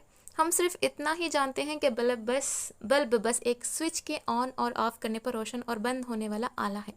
आज हम जिस बल्ब का इस्तेमाल कर रहे हैं, ये तवील अरसे तक की गई साइंसदानों की काविशों का नतीजा है। इस कोशिश को पाए तकमील तक पहुंचाने के लिए सहरा मशहूर जो मशहूर हुए, मारूफ हुए, वो थॉमस अल्वा एडिसन है। उन्होंने किस तरह से बल्ब का ईजाद किया, इनके बारे में हम लोग डिटेल से पढ़ेंगे। बचपन ही से एडिसन को मालूमात अपने आप हासिल करने की शदीद ख्वाहिश थी। ऐसे लोग ही क्या कर सकते, बहुत सारे ईजादात कर सकते हैं। हर एक बात को बज़ाते खुद तजुर्बात के बिना पर सीखना इनकी फितरत में था। माशाल्लाह। ताज्जुब ख़ैज़ बात यह है कि वो अपनी ज़िंदगी, देखो यहाँ पे कुछ इंपॉर्टेंट दिख रहा, अपनी ज़िंदगी में 1000 से ज़्यादा नई ईजादात का मौजब बना। वाह, इतना ज़हीन साइंसदान होने के बावजूद एडिसन को बल्ब बनाने में कई साल लगे। कोई एक ज़बरदस्त चीज़ बनना बोले तो लगता ना। पहली बार इसने बर्फ़ को एक धागा नुमा पतले प्लैटिनम के तार से गुजारा। इम्पॉर्टेंट है, याद रखें। फर्स्ट ऑफ ऑल, बर्फ़ को हम एक धागा नुमा पतले प्लैटिनम के तार से गुजारे। इसने देखा कि तार गर्म होने पर रोशनी पैदा हुई और चंद ही सेकंड तक बाद तार जल गया। तार जलते ही रोशनी भी ख़त्म हो गई। उसने सोचा कि अगर तार के तरफ पाई जाने वाली हवा ना हो तो यह तार इतना जल्दी ना जलता। तो इसने शीशे का एक खौल बनाया और इसके अंदर प्लैटिनम के तार को जोड़ा। इसके बाद हॉल में मौजूद हवा को खारिज किया। इसके बाद इसने प्लैटिनम के तार में से बर्फ़ को गुजारा और देखा वो चंद मिनटों तक बगैर जले रोशन रहा। तो फर्स्ट ऑफ ऑल प्लैटिनम के तार को तार के अंदर बर्फ़ को गुजारे गए, वो थोड़े सेकंड में जल के रुक गया। लेकिन यहाँ पे हॉल बना के क्या करा, फिर से प्लैटिनम के तार में से बर्फ़ को गुजारा जो थोड़े मिनटों तक जलता रहा। इसके बाद एक बेहतरीन फिलामेंट की तलाश में कई अशिया को लेकर तजुर्बात किया। उसके बाद कालिक लगाए सूती धागे को भी फिलामेंट के तौर पर इस्तेमाल किया। ये भी याद रखो, प्लैटिनम पहले, फिर कालिक लगाए हुए सूती धागा। ये कितने आवर्स चला? 45 आवर्स। ओके, ये भी याद रखना है आपको कि मैं तो यहाँ स्पेसिफिक मेंशन किया है कितने आवर्स बोल के। मौसम गर्मा में इसने एक दिन देखा कि एक शख्स बांस से बने पंखे को झपक रहा था। तो उसी वक्त इसके दिमाग में एक तरकीब सोची। तो इसने सोचा क्यों ना मैं बांस को एक फिलामेंट की तरह इस्तेमाल करूं। देखे, ऐसे रहते हैं साइंटिस्ट के दिमाग, कोई सी भी एक चीज़ देखे तो उसे कुछ ना कुछ करने की मतलब सोचते। फौरी इसने बांस को एक फिलामेंट की तरह इस्तेमाल किया। तो इसने हैरत की इंतहा न रही कि बांस मुसलसिल कई दिन तक रोशनी देता रहा। तो पहले प्लैटिनम की तार, फिर कालिक लगाए हुए, यहाँ पे देख सकते हैं आप, कालिक लगाए हुए सूती धागे 45 आवर्स तक, और लास्ट में बांस, ये मुसलसिल कई दिन तक रोशनी देता रहा। माइकल फैराडे ने बरक़ी जनरेटर का भी ईजाद किया। याद रखिए, जनरेटर जो हम लोग इस्तेमाल करते हैं ना अब करंट जाने पे। आज हम इस किस्म के बल्ब का इस्तेमाल कर रहे हैं जिसको एडिसन ने ईजाद किया था। फ़र्क सिर्फ इतना है कि आजकल के बल्ब में टंगस्टन के फिलामेंट को इस्तेमाल किया जा रहा है। याद रखें, पहले प्लैटिनम की तार, फिर कालिक से लगाए हुए सूती धागे, फिर बांस का इस्तेमाल। अब फ़िलहाल हम टंगस्टन के फिलामेंट का इस्तेमाल कर रहे हैं। इम्पॉर्टेंट है, याद रखिए। ये था थॉमस अल्वा एडिसन के बारे में भी था, और वो किस तरह से ईजाद किए उनके बारे में था, और वो डिटेल्स पूरे तो यहाँ पे देख सकते हैं आप। छोटा सा हमने क्या सीखा बोल के फिलामेंट के बारे में, और फिलामेंट के अंदर जो टंगस्टन है अब हम इस्तेमाल कर रहे हैं, वो जिसके अंदर बरखीरो गुजरती उसको हम मतलब गुजरती इसको हम कंडक्टर बोलते हैं, नहीं गुजरती इंसुलेटर बोलते हैं। ओके, दुनिया का पहला तिजारती इलेक्ट्रिक पावर प्लांट इंग्लैंड के गोडालमंग में शुरू किया गया है। ओके, ये याद रखिए, थोड़े बहुत इंपॉर्टेंट होते हैं। ओके, तो वे और एक भी है यहाँ पे। अब बरक़ी सेल स्विच, ये पता है आपको, बरक़ी दौर को खोलने और बंद करने के लिए सेफ्टी पिन्स, रबर, ये पूरे मतलब सेफ्टी पिन क्या होता, बरक़ी मौसल होता, रबर क्या होता, बरक़ी हाजिज होता, बल्ब का रोशन होना मतलब फिलामेंट के ज़रिए से, बरक़ी सेल, बरक़ी मुब्दा। ओके, तो ये था इसके अंदर जो जोड़ मिला। ये थॉमस एडिसन ने दुनिया का सबसे बड़े पैमाने का इलेक्ट्रिक पावर प्लांट यूएसए में कायम किया। तो देखो, थॉमस अल्वा एडिसन जो है बल्ब के ईजाद किए, और दुनिया के सबसे बड़े पैमाने का इलेक्ट्रिक पावर प्लांट जो है वो अमेरिका के अंदर कायम करे। याद रखिए। तो यहाँ पे पैमाइशों के बारे में दिया गया है, मेज़रमेंट्स के बारे में, कौन कौन से मेज़रमेंट्स हैं देखेंगे यहाँ पे। ये स्टार्टिंग के जो भी है वो मतलब बच्चों को समझाने के लिए, एक्सप्लेनेशन के लिए छोटी छोटी चीज़ें दिए गए हैं। अगर हम तूल की पैमाइश करते हैं तो किस तरह से करते हैं, यानी कि बिलिश यानी कि बालिशत बोलते हैं, उसको हम इस्तेमाल करते बोल के यहाँ पे दिया गया है। तो जो मेन है हम उसी पे फोकस करेंगे। ओके, अगर हम फूल लेने जाते हैं तो हाथ का मतलब जो फूल बेचते हैं तो वो उन हाथ का इस्तेमाल करते हैं, उस तरह का अलग पैमाइश। तो हम इस तरह का पूरा नहीं करें, जैसा एक मखसूस पैमाना रहना बोल के यहाँ पे एक डिस्कस किया। तो पैमाना की कहानी यहाँ पे दिया गया है। तो पैमाने की कहानी के अंदर हम जो इम्पोर्टेंट है उसी को ही हम लेंगे। ओके, तो यहाँ पे आप देख सकते हैं कि थोड़ा और भी हम लोग यहाँ पहले से पढ़ेंगे। किसी मुकाम पर लोगों ने यह बात तय की कि बादशाह की नाक और उसके हाथ की दरमियान उंगली से दरमियानी फासले को मियार माना जाए। तो उन्होंने इस फासले को एक गज़ का नाम दिया। तो यहाँ पे देखो, यहाँ पे बादशाह है, यहाँ पे नीचे शायद इसके बारे में दिया है। देखो यहाँ पे इसको एक गज़ बोलते हैं, इसको एक गज़ बोलते हैं। उन्होंने इस फासले के पैमाने बनाने के लिए लोहे और लकड़ी को इस्तेमाल किया। इस फासले को एक गज़ का नाम दिया। इस फासले को 3 मसावी हिस्सों में तकसीम किया गया। हर हिस्से को एक फुट नाम दिया गया। सिंपल सी बात देखो, ये जो है इसको हम क्या कहते हैं, गज़ कहते हैं। इसको फिर 3 हिस्से किए, एक है फिट, 1 फीट, 2 फीट, 3 फीट, ऐसा नाम दिए 3 हिस्से। फिर उन्होंने हर फिट को 12 फुट बोलते हैं इसको, तो 12 मसावी हिस्सों में किया। तो फिर 1 2 3 4 5 6 7 8 9 10 11 12, तो ये जो 12 हिस्सों में 1 फुट के अंदर जो मसावी हिस्सों में तकसीम किया, इसको हम इंच कहते हैं। कंफ्यूज नहीं होना, ये जो पूरा है इसको हम क्या कहते हैं, गज कहते हैं। फिर गज को 3 इसमें डिवाइड किए, उसको हम फुट कहते हैं। फुट के अंदर फिर इंचेस होते हैं जो 12 हिस्सों में होते हैं। ओके, हर इंच को फिर मज़ीद छोटे छोटे हिस्सों में तकसीम किए। दुनिया के दूसरे ममालिक भी खुद अपने पैमाने बनाए, क्योंकि हर मुल्क का अपना पैमाना था, तो इससे तिजारत और कारोबार में कई मसाइल पैदा हुए। तो हर एक के एक पैमाने हुए, तो तिजारत करने में कन्फ्यूजन होता ना। हमारे पैमाने से तिजारत किए, मतलब पैमाइश किए, तो उनके पैमाने में कम हो गया। तो उसी तरह से क्या करें, लड़ाई झगड़े शुरू हो गए। तो आखिरकार फ्रांस में तय किया गया एक ख़ास लंबाई की सलाख जो प्लैटिनम और इराडियम से बनाई गई थी। इम्पॉर्टेंट है, प्लैटिनम और इराडियम से जो एक सलाख बनाई गई थी, वो मीटर का नाम दिया उसको, और मीटर को 100 मसावी हिस्सों में तकसीम किया गया। ये हिस्से सेंटीमीटर कहलाए गए, और हर सेंटीमीटर को मज़ीद 10 मसावी हिस्सों में तकसीम किया जो मिलीमीटर कहलाने लगे। सिंपल सी बात देखिए, यहाँ पे एक इतनी लंबी सलाख है समझो, इसको प्लैटिनम और इराडियम से बनाए गए हैं, तो इसको हम मीटर बोले।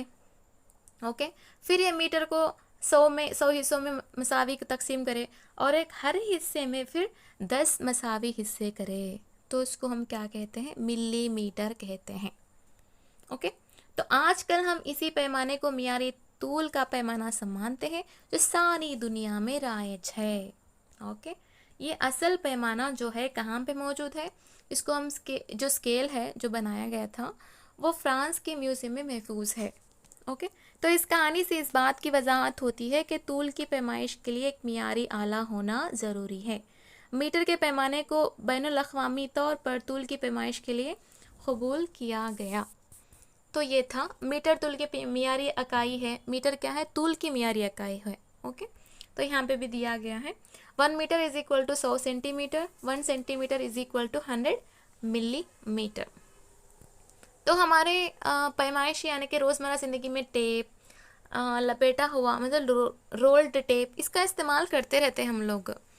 ओके, और यहाँ पे आप देख सकते हैं हम किस तरह से पैमाइश करते बोल के दिया गया है। यानी दरमियानी फासले के बारे में अगर है तो 1 kilometre is equal to 1000 metre, यानी कि ये फासले के रिलेटेड ही है। ओके, इसमें इतना इम्पोर्टेंट नहीं है, बस आपको डिस्टेंस के रिलेटेड मालूम होना है। और यहाँ पे आप देख सकते हैं किसी मीटर पैमाने से तूल की दुरुस्त पैमाइश किस तरह करनी चाहिए। ये इतना सिंपल से है, ये आप इजी से कर सकते हैं, प्रॉब्लम नहीं है। फुट को हम 12 इंचेस में तकसीम किया जाता है। अगर हम इस सिक्के की मोटाई की पैमाइश करना है तो हम किस चीज़ का इस्तेमाल करना है बोल के यहाँ पे दिया गया है।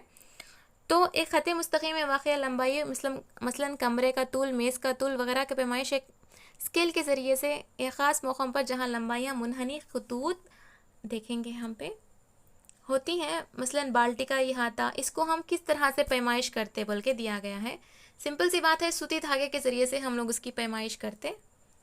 ओके, और यहाँ पे इस बात की एहतियात रखें कि ना तो ये ज़्यादा तना हो ना ज़्यादा ढीला। मतलब जब आप सूती धागे का इस्तेमाल करते हैं मुनहनी चीज़ों को, यानी कि ऐसे ऐसे चीज़ें होती हैं ना, उसको मतलब कैलकुलेट करने के लिए, तो वो धागा ज़्यादा भी तंग ना हो और ज़्यादा ढीला भी ना हो। ओके, तो इस चीज़ का जिक्र यहाँ पे किया गया है। और इसके बाद रकबे की पैमाइश आपको पता है ना, रकबा किसको कहते हैं, जहाँ पे एक चीज़ घेरी हुई होती है उसका पूरा जो हिस्सा होता है वो रकबा कहलाता है। देखो यहाँ पे आप देख सकते हैं, देखो ये पूरा रकबा है। ओके, तो मीटर स्केल ये आप पढ़ेंगे तो समझ में आ जाएगा, उसमें और भी ज़्यादातर इंपॉर्टेंट कुछ भी नहीं है। देखो, इसलिए रकबे की पैमाइश के लिए एक मियारी इकाई की ज़रूरत होती है बोल के दिया गया है। ओके, और यहाँ पे सेंटीमीटर स्क्वायर है, ये देखो मुरब्बा है तो स्क्वायर कहते हैं उसको, हम सेंटीमीटर स्क्वायर में लिखते हैं, ऐसा कुछ दिया गया है। देखो मीटर स्क्वायर है, मुरब्बा मिलीमीटर है, तो हम ये रकबे को पैमाइश करने के लिए कौन से पैमाइश का जो मियारी इकाई है वो कौन सा है बोल के यहाँ पे दिया गया है। बस यहाँ पे देख सकते हैं आप, तूल की इकाई मीटर, अलामत एम, रकबे की इकाई मुरब्बा मीटर और अलामत मीटर स्क्वायर। ऐसा सेंटीमीटर है तो cm, मुरब्बा सेंटीमीटर है सेंटीमीटर स्क्वायर, उसकी अलामत अब हम लोग जो पढ़े उसका ही है वो। मिलीमीटर है तो mm, मुरब्बा मिलीमीटर, मीटर मिलीमीटर स्क्वायर। अगर फुट है ft, मुरब्बा फुट मतलब स्क्वायर फुट। ऐसा अगर आप ग्राफ पेपर के ज़रिए से भी हर छोटे मुरब्बे का ज़िला 1 सेंटीमीटर होता है इसके अंदर, तो इस तरह से हम छोटे मुरब्बे का रकबा भी मालूम कर सकते हैं। तो ये ऐसा दिया गया है। अगर आप इस तरह का ये मालूम करना चाहते हैं तो भी इस तरह से जो प्रोसेस के ज़रिए से मालूम कर सकते हैं। बल्कि यहाँ पे देखिए आप गैर मुनज़िम मुस्तवी सतह के रकबे की पैमाइश आप किस तरह से कर सकते बोले तो ग्राफ पेपर में कर सकते हैं। ये है ओके। पैमाइशी इस्तेवाने के बारे में यहाँ पे दिया गया है। मायात का हजम मालूम करना, लीटर, इससे पहले पढ़े देखो, यहाँ देखो लीटर है, मिली लीटर है, यही है ये। इसमें ज़्यादातर बेसिक से बच्चों को समझाने के लिए बहुत ही लंबा एक्सप्लेनेशन दिया गया है। हवाई जहाज़ या पानी के जहाज़ काफ़ी घंटा तयशुदा फासले की नॉट्स और नॉटिकल माइल्स में पैमाइश करते हैं। तो कैसा हम लोग रोड पे किलोमीटर मीटर ऐसा हम लोग पैमाइश करते हैं, उसी तरह से हवाई जहाज़ है, पानी की जहाज़ है, तो कैसा पैमाइश करते बोले तो नॉट्स या नॉटिकल माइल्स। ओके, फ़ी घंटे के मसावी होती है, यानी कि एक नॉट 1.852 किलोमीटर फ़ी घंटे के मसावी होती है, बोल के हम लोग को समझाया जा रहा है यहाँ पे। ओके, तो यहाँ पे आप जानते हैं, देखो आप जानते हैं कि मायात के हजम को मिलीलीटर में लिखते हैं, जबकि ठोस के हजम को मुकब सेंटीमीटर में। तो ऐसा 1 मिली लीटर इज इक्वल टू 1 के मुकब सेंटीमीटर बोलते हैं।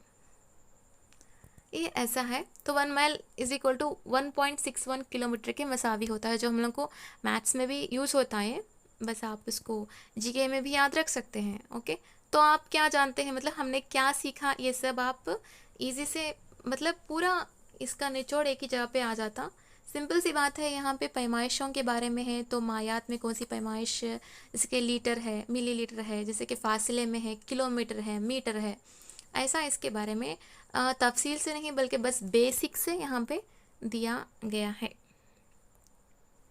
उसके बाद देखेंगे दूसरा, यहाँ पे भी कुछ क्वेश्चंस हैं जो यहाँ पे आम मालूमात जनरल नॉलेज के अंदर है, तो आप पढ़ते हैं। जो जहाँ पे हम नीचे पढ़े थे ना, वही है इसी के बारे में। तो इसमें इसके बाद 14 लेसन है जो हैवानात में हरकत। जैसे कि हम लोग चलते हैं तो हम लोग के जो अंदर बोन्स हैं, जो ज़लात हैं, ये सब मिल के खून की नालियाँ सब मिल के मतलब हरकत करने में, पैर हैं हमारे जो हरकत करने में मदद देते हैं, जो हमारे हाथ के उज़लात हैं जो हरकत करने में मदद देते हैं। उसी तरह से कौन कौन से जो हैं वो हरकत करने में मदद देते हैं बल्कि यहाँ पे दिया गया है। ओके, तो क्या आप जानते हैं हम मुख्तलिफ़ किस्म के हरकत उज़लात और हड्डियों की मदद से अंजाम दे सकते हैं। ये हमारे जिस्म के अंदर पाए जाते हैं, जिनको बाल, जिल्द, आँख, नाक और कान की तरह देख नहीं पाते और इनका मुशाहिदा नहीं किया जा सकता। ओके, मतलब यहाँ पे कुछ हरकत हो रही है, मैं कुछ बात कर रही हूँ, अंदर के जो उज़लात हैं वो हरकत हो रहे हैं, जिसको हम नहीं दे सकते, बस महसूस कर सकते हैं, मुशाहिदा भी नहीं किया जा सकता। ओके, यहाँ पे हम सिर्फ इम्पॉर्टेंट चीज़ों के बारे में डिस्कस करेंगे जो एग्ज़ाम के अंदर आने वाले हैं। इसके अंदर जोड़, जो बॉल एंड सॉकेट जॉइंट, उसके रिलेटेड वो कौन से आते, अब उसके अंदर हम लोग डिस्कस करेंगे। तो देखिए यहाँ पे उज़लात किस तरह काम करते हैं यहाँ पे दिया गया है। तो उज़लात के अंदर सिर्फ आपको उज़लात हमेशा जोड़ों में काम करते। जब कोई उज़ला सिकुड़ता है तो हड्डी उज़ले की जानिब खींच जाती, उसी वक्त दूसरा उज़ला क्या हो जाता, साकित हालत में आ जाता। जो हड्डी जब मुखालिफ सिमत में हरकत करती है तो पहला उज़ला साकित हालत में और दूसरा उज़ला खिंचाव की हालत में होता है। तो इस तरह हड्डियों की हरकत के दौरान उज़लात जोड़ियों में काम करते हैं। क्या तमाम उज़लात हड्डियों से चिमटे हुए होते हैं? तो यहाँ पे हम लोग उज़लात किस तरह काम करते हैं एक क्लैरिटी आ गई। अब एक उज़ला जो खींच जाती है तो उस वक्त दूसरा उज़ला क्या होता, साकित हालत में होता। ओके, क्या आप जानते हैं हमारे जिस्म के तकरीबन हरकत का इन्हिसार उज़लात, हड्डियों और जोड़ों पर मुश्तमिल होता है। हड्डियों के तरफ मौजूद उज़लात की जोड़ियाँ सिकुड़ते हैं और फैलते हुए जिस्म के अज़ा को हरकत में मदद करते हैं। ओके, तो चंद उजलात के सरे गोल सफ़ेद रस्सी नुमा रेशे भी होते हैं। जो ऐसे रेशों को हम क्या कहते हैं, जो हड्डियों को जोड़ते हैं, उसको हम वितर यानी कि टेंडॉन्स कहते हैं। मतलब टेंडॉन्स को जिस्म के बहुत सारे हिस्सों में महसूस कर सकते हैं आप, जैसे कि घुटने के, कोहनी की ऊपरी जानिब, नीचे टखने के करीब। ये पूरे क्या हैं, टेंडॉन्स हैं जो हड्डियों को जोड़ते हैं। ये जो रेशे हैं वो हड्डियों को जोड़ते हैं। उसके बाद देखिए हड्डियों के बारे में है यहाँ पे। तो हड्डियाँ क्या करते हैं, ढांचा, मतलब मुख्तलिफ हड्डियाँ आपस में मिलकर एक साख्त बनाती हैं जिसको हम ढांचा कहते हैं। यहाँ पे देख सकते हैं, देखो खोपड़ी, बाजू की हड्डी, बाजू की दो हड्डियाँ जोड़ने के लिए जो खुसूसी रेशे होते हैं इसको हम क्या कहते हैं, लिगमेंट्स यानी कि रिबात कहते हैं। तो देख सकते हैं, देखो यहाँ पे बीच में लिगमेंट या ये उजलात है, ये बोन यानी कि दो बोन्स के बीच में जो अभी देखो दो हड्डियों को जोड़ने के लिए जो रेशे होते हैं उसको हम क्या बोलते बोले, रिबात बोलते बोले। तो ये इम्पॉर्टेंट है। तो देखिए जबड़े की हड्डी के बारे में यहाँ पे दिया गया है। तो आपको पता है ना, जबड़े की हड्डी ये खोपड़ी से जाके मिलती है। चेहरे के दोनों जानिब अपनी उंगलियों को दबा के देखें, आप एहसास कर सकते हैं। तो इस तरह के उन्हें गैर मुतहरिक जोड़ कहा जाता है।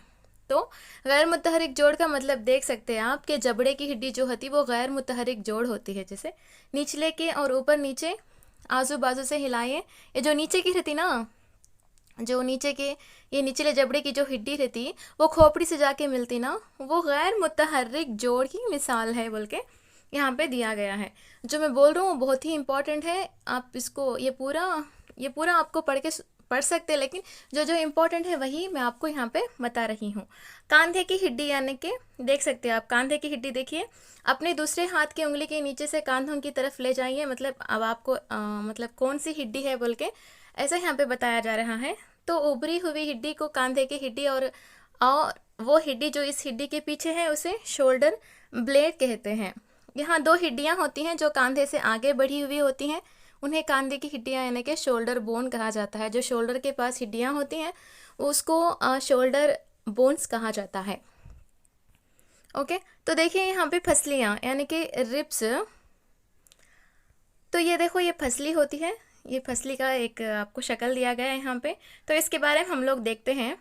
फसलियाँ काफ़ी मुड़ी हुई होती हैं। ये सीने की हड्डी और रीढ़ की हड्डी को एक दूसरे से जोड़कर एक बक्स की तश्कील करती है जिसको हम रिब गेज कहते हैं। पता है ना, जो रीढ़ की हड्डी देखो यहाँ पे किस तरह से जुड़ी हुई हैं, तो इसको हम लोग क्या बोलते हैं, रिब गेज बोलते हैं।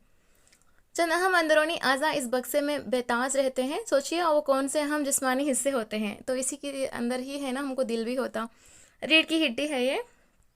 तो रीढ़ की हड्डी यहाँ पे देख सकते हैं आप, रीढ़ की हड्डी यानी कि बैकबोन, जो पीछे की तरफ लंबी साख्त जो पीठ के दरमियानी हिस्से से नीचे तक गुजरती है उसको, वो छोटी छोटी हड्डियाँ जो एक दूसरे से मिलकर रीढ़ की हड्डी बनाती हैं इसको हम फ़िक्रा कहते हैं। वर्टिब्रेट, रीढ़ की हड्डी के इन्हीं फ़िक्रों से नुखाई डोर गुजरती है। तो जो रीढ़ की हड्डी है ना उसी से ही क्या क्या गुजरती है, नुखाई डोर यानी कि स्पाइनल कॉर्ड गुजरती है। तो यहाँ पे नीचे भी इम्पोर्टेंट है, एक मरतबा पढ़ते आइए आप। क्या आप जानते हैं एक शीरख्वार की रीढ़ की हड्डियाँ मतलब 33 फ़िक्रे होते हैं। बाद में आखिरी 9 ज़ेरी हिस्से में 5 फ़िक्रे आपस में मिलकर वाहिद हड्डी बनाते हैं। तो बाकी 4 फ़िक्रे मिलकर एक और हड्डी बनाते हैं। तो यहाँ पे एक इन्फॉर्मेशन आपको दिया गया है कि एक शीरख्वार की रीढ़ की हड्डी में कितने फ़िक्रे होते हैं, 33 होते। फिर बाद में क्या होता, आखिरी के जो 9 होते हैं वो फिर 5 जो 9 ज़ेरी हिस्से में 5 फ़िक्रे आपस में मिलकर एक हड्डी बनाते, वाहिद हड्डी। बाकी 4 फ़िक्रे मिलकर एक और हड्डी बनाते हैं बोल के यहाँ पे दिया गया है। हाँ, आनी घेरा मतलब पेल्विक गर्डल बोलते हैं इसको। तो ऐसा ये पूरा है ना, ये बाजू का ये पूरा, इसको पेल्विक गर्डल का बोलते। देखिए यहाँ पे जिस्म के दोनों जानिब एकसा शक्ल की हड्डियाँ पाई जाती हैं जो आनी घेरा कहलाते हैं। तो आनी घेरा हड्डियों से आनी हड्डियों से मिलकर बनता है। यह घेरा पेट के निचले हिस्से की घेराबंदी किए रहता है। यही वो हिस्सा है जिस पर आप बैठते हैं। तो जो है जिस पर आप बैठते हैं वो आके आपका आनी घेरा यानी कि वो हड्डियाँ पूरे आनी घेरे की हड्डियाँ होती हैं। तो खोपड़ी में यहाँ पे देख सकते हैं आप, खोपड़ी के बारे में, स्कल के बारे में। खोपड़ी आपस में कई हड्डियों से मिलकर बनी होती है। यह दिमाग को घेरते हुए उसकी हिफाजत करती है। तो खोपड़ी का काम क्या होता है, दिमाग की हिफाजत करना। इसके जोड़ खोपड़ी के दरमियान एक दूसरे से जुड़े रहते हैं, उन्हें गैर मुतहर्रिक भी कहा जाता है।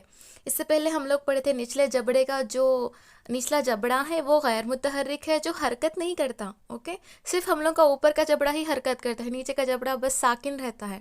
उसी तरह से खोपड़ी के अंदर जो मतलब खोपड़ी भी है वो गैर मुतहर्रिक है। हम लोग सर हिलाते हैं तो खोपड़ी भी मुतहर्रिक बोल के समझते आप, ऐसा नहीं है।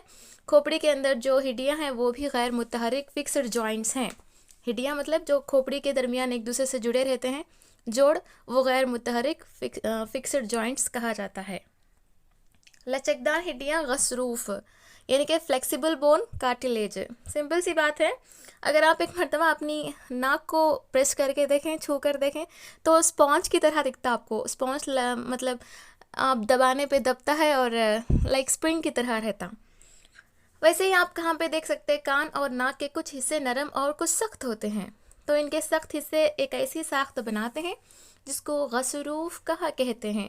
मतलब अगर आप बकरे के या उस वो कान जो रहते हैं इसको आप खा के देखें, मतलब उसको भून के खा के देखें, ऐसे ही नहीं तो थोड़े खाते थोड़े नहीं खाते, मतलब ऐसे प्लेसेस जहाँ पे वो खा के देखने से क्या होता बोले तो एक किस्म की आवाज़ आती है, यानी कि वो मीट जैसा नहीं रहता, गोश्त जैसा नहीं रहता, बल्कि कुछ अलग आवाज़ आती है उसमें। तो ये भी एक किस्म की हड्डी होती है, मतलब ये हड्डी खट नहीं होती, सख्त नहीं होती, लचकदार होती है। क्या आप ऐसी नरम हड्डियों को जिस्म के दूसरे हिस्सों में भी देख सकते हैं क्या? मतलब गसरूफ इसको कहते हैं जो बहुत सख्त नहीं होता बल्कि लचकदार होता है, लचकदार। तो आप कान और नाक के बारे में, वो एक एग्जाम्पल हो गया, नाक का भी हो गया, आप कान को भी आप टच करके देखें तो उसी तरह की हड्डी आपको देखने को मिलती। और कहाँ कहाँ पे फसली और सीने की हड्डी के दरमियान, रीढ़ की हड्डी के फ़िक्रे के दरमियान भी इस तरह के गसरूफ होते हैं। देखो अल्लाह ताला कहाँ कहाँ पे सख्त हड्डियाँ बनाना है, कहाँ कहाँ पे लचकदार हड्डियाँ बनाना है।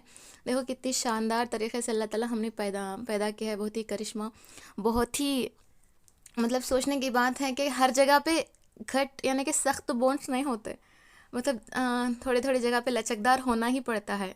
ओके, देखो यहाँ पे आपकी रीढ़ की हड्डी एक स्प्रिंग है, तो आपको पता है ना ये स्प्रिंग की तरह काम करती है। जैसे कि आप घूमते हैं, मतलब देखो यहाँ पे किस तरह से आप बेंड होने पर भी वो टूटता नहीं है। ओके ओके, उसके लिए अल्लाह ताला इसके अंदर गसरूफ जैसी लचकदार हड्डी को रखा फसली के बीच में, सॉरी फसली नहीं, रीढ़ की हड्डी के बीच में। मुख्तलिफ अक़साम के जोड़, अब तक हम लोग जो भी पढ़े हैं वो भी इम्पॉर्टेंट है, यानी कि टेंडॉन्स, रिबात, ये पूरे वो भी इम्पॉर्टेंट है। आप जो पढ़ते हैं वो वेरी वेरी वेरी इम्पॉर्टेंट होते हैं, मतलब कितने किस्म के जोड़ हैं वो भी इम्पॉर्टेंट है। तो देख सकते हैं यहाँ पे कि कोहनी को मोड़ने की कोशिश करें, यानी कोहनी के बारे में यहाँ पे कौन सा मतलब कौन सा आपको जोड़ यहाँ पे मिलता। देखो गेंद और पैरानुमा जोड़, सबसे पहला जोड़ याद रखिए, इम्पॉर्टेंट है।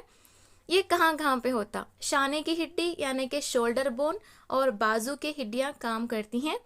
ये किस तरह का काम करता है बोले तो यहाँ पे देख सकते हैं आप, देखो ऐसा ऐसा आप उसको मोड़ सकते हैं, यानी कि शोल्डर बोन के पास अपने हाथ को ऐसा ऐसा घुमाइए, तो वो कौन सा काम करता है बोले तो गेंद वो यहाँ पे देख सकते हैं आप, गेंद और पैलानुमा जोड़ बोलते हैं इसको। किसी गेंद को किसी खौल में घुमाने के अमल को बॉल एंड सॉकेट जॉइंट कहते हैं। ऐसे जोड़ में हड्डी आसानी से तमाम सिमतों में घूम सकती है। तो वो कौन सी, मतलब कौन सा है बोले तो आप बोल सकते हैं कि शाने की हड्डी और बाजू की हड्डियाँ ये गेंद और पैलानुमा जोड़ का काम करती हैं। ओके, चोलनुमा जोड़, हैंग जॉइंट। ये देखिए यहाँ पे अपना एक हाथ सीधा रखिए और दूसरे हाथ से कहनी पकड़िए। अब अपने हाथ को कहनी के जोड़ के मुकाम पर तमाम सिमतों में घुमाने की कोशिश कीजिए। क्या ये मुमकिन है बोल के यहाँ पे दिया गया है, तो देख सकते हैं यहाँ पे चोलनुमा जोड़। यहाँ पे देख सकते हैं अगर घर की कौन सी चीज़ें जो चोलनुमा जोड़ से ताल्लुक़ रखती हैं मुशाहिदा कीजिए बोल के दिया है यहाँ पे, इस तरह का भी देख सकते हैं आप। तो यहाँ पे सिंपल से एक बात आपको बता दें, यहाँ पे देखिए ये इस तरह का जो जोड़ रहता, जो कोहनी और घुटने से तकाबल करके भी आप देख लें तो कोहनी का अगर आप देखें तो एक जगह से फिक्स होके रहता और वो कहीं भी घूम सकता। ओके, घुमा सकते हैं उसको। घुटने में आप करके देखें, अपने पाँव को हिला सकते हैं आगे पीछे। तो यहाँ पे कहने का मतलब ये हुआ कि चोलनुमा जोड़ कौन कौन से हैं बोले तो यहाँ पे एक चोलनुमा जोड़ की मिसालें ये बताई जाती हैं, कहनी, कोहनी और घुटने। इससे पहले गेंद और पैलानुमा जोड़ में हम लोग शाने यानी कि शोल्डर मतलब शोल्डर बोन और बाजू का एग्जाम्पल लिए थे। तो इसमें हम लोग को ये एग्जाम्पल लेना है कहनी और घुटने चोलनुमा जोड़ के अंदर। ओके, तो यहाँ पे देख सकते, देखो कोहनी किस तरह से अटैच होके हैं यहाँ पे, और घुटने देखो यहाँ पे किस तरह से अटैच होके हैं, ऐसा। अब एक गर्दन का जोड़, नेक जॉइंट। गर्दन में पाए जाने वाला जोड़ चोलनुमा जोड़ और गेंद और पैलानुमा जोड़ से मुख्तलिफ होता है। ये जोड़ हमारे सर को और ऊपर के नीचे दाएं बाएं हरकत करने में मदद देता है, लेकिन हम अपने सर को मुकम्मल तौर पर घुमा नहीं सकते। तो गर्दन का जोड़ एक किस्म का महवरी जोड़ कहलाता है। याद रखिए, गर्दन का जोड़ जो है वो आके दो अलग यानी कि चोलनुमा जोड़ गेंद और पैलानुमा से मुख्तलिफ है। ओके, लेकिन इसको हम महवरी जोड़ यानी कि पिवोटल जॉइंट कहते हैं। याद रखिए, गैर मुतहरिक नहीं होता है, ये हरकत करता है जोड़, आगे पीछे बाएं दाएं। तो गर्दन का जोड़ होता है वो महवरी जोड़ होता है। तो इससे पहले हम लोग पढ़े थे गैर मुतहरिक जोड़, फिर से भी हम लोग पढ़ेंगे यहाँ पे फिक्स्ड जॉइंट। तो खोपड़ी में मौजूद हड्डियों के दरमियान जो पाए जाने वाला जोड़ हरकत नहीं करते तो उन्हें हम क्या कहते हैं, गैर मुतहरिक जोड़ कहते हैं। और इससे पहले हम लोग पढ़े थे तो निचला जबड़ा। ओके, जब आप अपना मुंह खोलते हैं तो सिर्फ आपका निचला जबड़ा ही हरकत करता है। तो क्या आप अपने ऊपरी जबड़े को इसी तरह हरकत दे सकते हैं? ऊपरी जबड़े और सर के दरमियान एक जोड़ पाया जाता है जो गैर मुतहरिक जोड़ है। ओके, मैं आपको इससे पहले बोली थी कि निचला जबड़ा बोल के। ओके, इसको ज़रा रेक्टिफाई कर लें। मतलब आप बात करते हैं तो जैसे कि आप मुंह खोलने भी तो निचला जबड़ा ही क्या होता है, आपको हरकत देता है। ऊपर का जो जबड़ा है वो हरकत नहीं देता। सॉरी, थोड़ा रेक्टिफाई कर लें। ऊपर का जबड़ा हरकत नहीं करता, नीचे का जबड़ा ही हरकत करता है।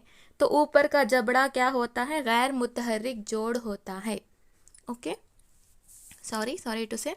तो इसमें हम लोग को याद रखने की चीज़ ये है, जो चोलनुमा जोड़ गेंद और पैलानुमा जोड़, इसके बारे में हम लोग पढ़ते आए। जैसे कि चोलनुमा जोड़ के अंदर कहनी, हमारा जो कोहनी है वो, और घुटने आते, और गेंद और पैलानुमा जोड़ के अंदर ये शोल्डर बोन है और बाजू आते। उसके बाद गैर मुतहरिक जोड़ के बारे में अगर हम बात करें तो खोपड़ी के अंदर जो जोड़ हैं वो आते, और साथ में ऊपर का जबड़ा जो है वो आता है। ओके, और ये जो गर्दन का है ना, ये महवरी तौर पे महवरी बोलते हैं इसको, महवरी जोड़। अगर हम इंसान की बात हो गई तो हैवानात के अंदर यानी कि हरकत किस तरह से होते हैं, मूवमेंट्स इन अदर एनिमल्स।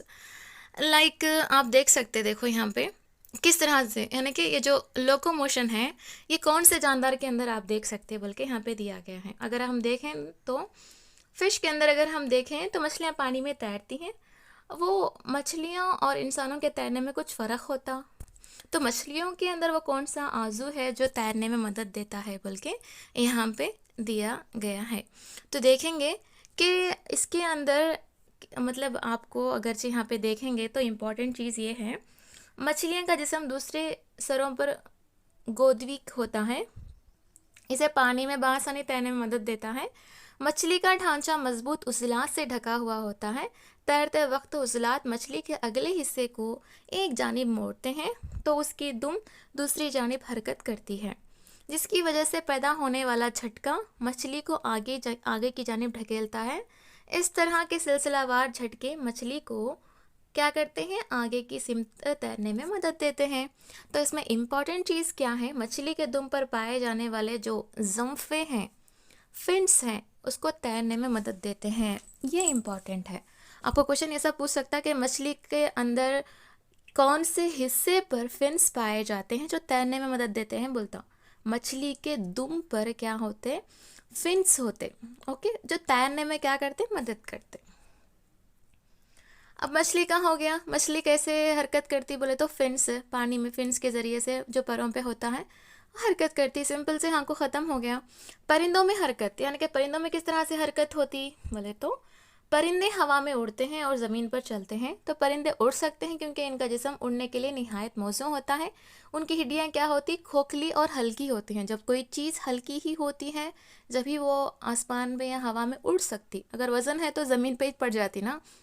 तो पिछले पैर जो होते हैं चलने और चरने के लिए निहायत मौजूद होते हैं। जो बर्ड्स के जो पिछले के जो पैर होते हैं ना वो चलने और चरने के लिए, ओके। अगले पैर जो होते हैं पंखों की शक्ल में होते हैं। पता है आपको, नॉर्मल से दो ही पैर होते हैं। जो आगे के पैर की बात हो रही है वो परों की बात हो रही है। सीने की हड्डियां इसके अंदाज की होती हैं कि वो उड़ने में मदद करने वाले उजलात को पकड़े रहती हैं, जिसका ताल्लुक पंखों को ऊपर नीचे हरकत देने में किया जाता है। तो यहाँ पे आपको याद रखने का ये इम्पॉर्टेंट है कि बर्ड्स के अंदर जो हड्डियाँ होती हैं वो खोखली और हल्की होती हैं, ओके। जो पीछे के जो पैर होते हैं ना, हिंड लिम्स, तो चलने और चरने में हेल्प करते हैं। आगे के तो जो पैर होते हैं वो पंखों की शक्ल में होते हैं। अब सीने की हड्डियाँ का अंदाज इस तरह से होता है कि वो उड़ने में मदद करने वाले उजलात को पकड़े रहते हैं, ओके। तो यहाँ पे देखिए आप, ये हुआ कि किस तरह से उड़ते हैं बोल के यहाँ पे दे दिया गया है। अब अगर हम सांपों में हरकत को देखते हैं तो देखो यहाँ पे ऐसा ऐसा ऐसा ऐसा हरकत करता है। ऐसे ही कई को हरकत करता सांप बोले तो इसमें एक ही आपको पॉइंट मिलती जो वेरी वेरी इंपॉर्टेंट है। देखो, सांप का जिस्म खमीदा होकर कई लूप बना लेता है। हर एक लूप से इसे ज़मीन की तरफ दबाते हुए आगे की तरफ ढकेलता है, जिसकी वजह से सांप आगे की जानिब तेज़ी से हरकत करता है। तो सांप का जो हरकत करना है वो कौन सा, किस तरह का हरकत बोले तो लूप बोल के आप याद रखना है। जैसे कि फ़िश के अंदर फिन्स पड़े और परिंदों के अंदर खोखली हड्डियाँ रहते, मतलब खोखली और हल्की रहते हड्डियाँ। और ये जो अंदर का जो यहाँ पे आप पढ़े देखो, जो हड्डियाँ का जो अंदाज़ है वो उड़ने के काबिल बनाता है बोल के पढ़े हम लोग, ओके। और यहाँ पे देखिए आप, सांप का कैसा आता है तो उसके एक लंबी रीढ़ की हड्डी होती। ऐसा भी क्वेश्चन पूछ सकता है कि आप सांप के अंदर रीढ़ की हड्डी होती है क्या। हम लोग समझते ये ऐसा ऐसा ऐसा जाता ना लूप की शक्ल में, तो रीढ़ की हड्डी नहीं रहती बोल के समझते, लेकिन लंबी रीढ़ की हड्डी होती है। जो बेशुमार उजलात पाए जाते हैं इसके अंदर, जो खमीदा होकर क्या करता है, लूप की तरह हमारे जैसा घट, ऐसे लंबी रीढ़ की हड्डी स्ट्रेट ऐसा ऐसा घूमने के लिए मदद देती, इसके अंदर रीढ़ की हड्डी रहती, ओके। लूप की शक्ल में हरकत करता है बल्कि आपको याद रखना बेहद ज़रूरी है। अगर हम घोंगे की बात करते हैं यानी स्नेल की बात करते हैं तो आप देखे हैं ना, तो ये हरकत करते वक्त खोल के खुले हुए हिस्से से देखो यहाँ पे एक मोटी सी साख्त बाहर निकलती है। यह मोटी साख्त इसका पैर है जो कि मजबूत उजलात से बना होता है। इसके पैरों की लहरदार हरकत की वजह से वो घोंगा आहिस्ता हरकत करता है। तो मछलियों के अंदर फिन्स, क्या बोलते हैं, सांप के अंदर लूप, और ये घोंगे के अंदर लहरदार हरकत होती है बोल के आपको सिंपल से याद रखना है। बस लहरदार हरकत किस में होती है, घोंगे के अंदर। बस यहाँ पे पूरा ख़त्म हो गया। देखो यहाँ पे किस तरह का किस तरह हल्का हल्का हल्का हरकत करता है ये, ओके। यहाँ पे और एक देखो, दोबारा वहाँ छोड़ना भूले, मतलब छोटे बच्चे रहते ना तो ले लेते और नहीं छोड़ते ना, ज़्यादा उनको पसंद रहता पालना, अब ले लें और छोड़ दें बोल के यहाँ पे दिया गया है। तो सिंपल से आपको याद रखना है, मछलियाँ फिन्स की हालत में हरकत करती हैं और क्या बोलते हैं, परिंदे अपने सामने के जो पैर रहते हैं ना उसको परों की तरह उड़ने में हरकत करते हैं। सांप लूप की शक्ल में घूंगे लहरदार हरकत, ओके। तो ये इम्पॉर्टेंट है। यहाँ पे देखिए अहम इस्लाहात के अंदर कुछ हड्डियाँ उजलात रिबात के बारे में दिया गया है। और चींटियों का एक कतार में तेज़ी से हरकत करना, गिलहरियों और बंदरों का दरख्तों पर उछलना, ये सब यहाँ पे कुछ अफ़ाल या इसके बारे में दिया गया है जो हम लोग को इतना इम्पोर्टेंट नहीं है। बस इस लेसन में हम लोग को ये सीखना है कि रिबात क्या है, और ये जो जॉइंट्स के बारे में हम लोग पढ़े, चोलनुमा जोड़ पढ़े, गेंद पैलानुमा जोड़ पढ़े। और गेंद पैलानुमा जोड़ कौन से हैं बोलो, जो शोल्डर बोन और बाजू की हड्डी। और ये जो हमारा चोलनुमा जोड़ पढ़े हम लोग, वो कौन सा है, कहनी और घुटने। और उसके बाद हम लोग महवरी जोड़ पढ़े जो हमारा गर्दन है।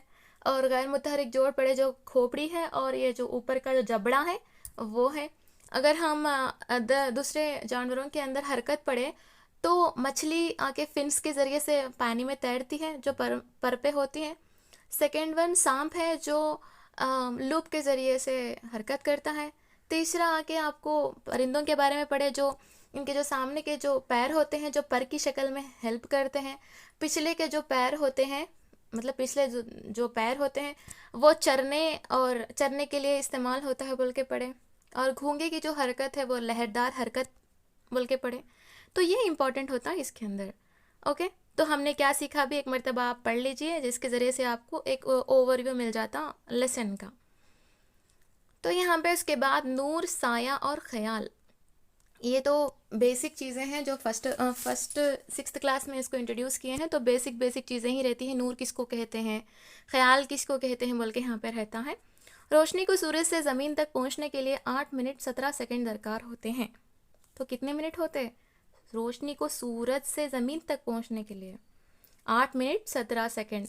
पता है आपको रोशनी 1 सेकंड में 3 लाख किलोमीटर पर सेकंड की लिहाज से सफ़र करती है बोल के। वेरी वेरी इंपॉर्टेंट है। उसके बाद देखिए रोशनी का ज़रिया कहलाती है, जहाँ से वो रोशनी आती है वो शय जो रोशनी देती है वो रोशनी का ज़रिया कहलाती है। जैसे कि सूरज है, रोशन बल्ब है, रोशन की गई मोमबत्ती है, ये सब क्या है? रोशनी के ज़राए हैं। कोई शय जो जलती है या रोशन होती है वो रोशनी के ज़रिए के तौर पर काम करती है। सिंपल आपको एक बेसिक चीज़ें क्या है, नूर क्या है, ख्याल क्या है, साया क्या है, बस इसी पे ज़्यादा आप फोकस करना है। तो पूरा यहाँ पे आपको एक मुशाहिदा दिया गया है वो पढ़ना है, आपको बस समझना है। तो अगर रोशनी आ गई, रोशनी का ज़रिया मालूम हो गया, तो साया क्या है? साया किस चीज़ का बनता है? चीज़ का साया बनने के लिए हमें रोशनी की ज़रूरत होती है, सही है ना? अगर रोशनी है तो वही साया बनता। उसके बाद देखिए अगर आप यहाँ पे ये पूरा एक्सपेरिमेंट के बारे में दिया गया है। देखिए यहाँ पे कागज़, तख्ता, लकड़ी, लोहा वगैरह जो भी चीज़ें हैं जिसके अंदर से आप रोशनी को गुजार नहीं सकते, मतलब कौन सी भी शय हो, जैसे कि कागज़ हो, तख्ता हो, दीवार हो, लकड़ी हो, लोहा हो, कौन सी भी चीज़ हो जिसके अंदर से आप रोशनी गुजार नहीं सकते, वो चीज़ें साया बनाती हैं। सिंपल, एक चीज़ के ऊपर अगर हम सूरज की रोशनी भी हो, कौन सी रोशनी भी अगर आप डालें तो वो टकरा के वापस आ जाती, वापस आई तो आपको साया बनता। ओके, वापस आए तो नहीं, मतलब जो चीज़ उसके अंदर से रोशनी नहीं गुजरती तो ऑटोमेटिकली वो साया बनाती है, जो वो गैर शिफाफ कहलाती है। मतलब ऐसे अशिया के अंदर रोशनी गुजारने से साया बनता है, तो ऐसे हम चीज़ों को गैर शिफाफ कहते हैं। शीशा और हवा रोशनी को अपने अंदर से गुजरने देते हैं। शीशा है, मिरर है, शीशा और हवा रोशनी को अपने अंदर से गुजरने में मदद देते हैं। तो इन सब को हम लोग क्या कहते हैं? शिफाफ अशिया कहलाती हैं। जिसके अंदर से रोशनी गुजर जाती वो साया नहीं बनाता, उसको हम शिफाफ ट्रांसपेरेंट बोलते। जैसे कि गैर शिफाफ किसको बोलते? वो अशिया जिसके अंदर से रोशनी नहीं गुजरती तो वो साया बनाता है, उसको गैर शिफाफ कहते हैं। अब पॉलीथीन है, रोगन कागज़ है, वो क्या करते? अशिया रोशनी को जुज़वी तौर पर गुजरने देती हैं, इनके साए गैर वाज़ा होते हैं, इनको हम नीम शिफाफ अशिया कहते हैं। सिंपल सी बात है, थोड़े अशिया अपने अंदर रोशनी को गुजारते, थोड़े अशिया नहीं गुजारते।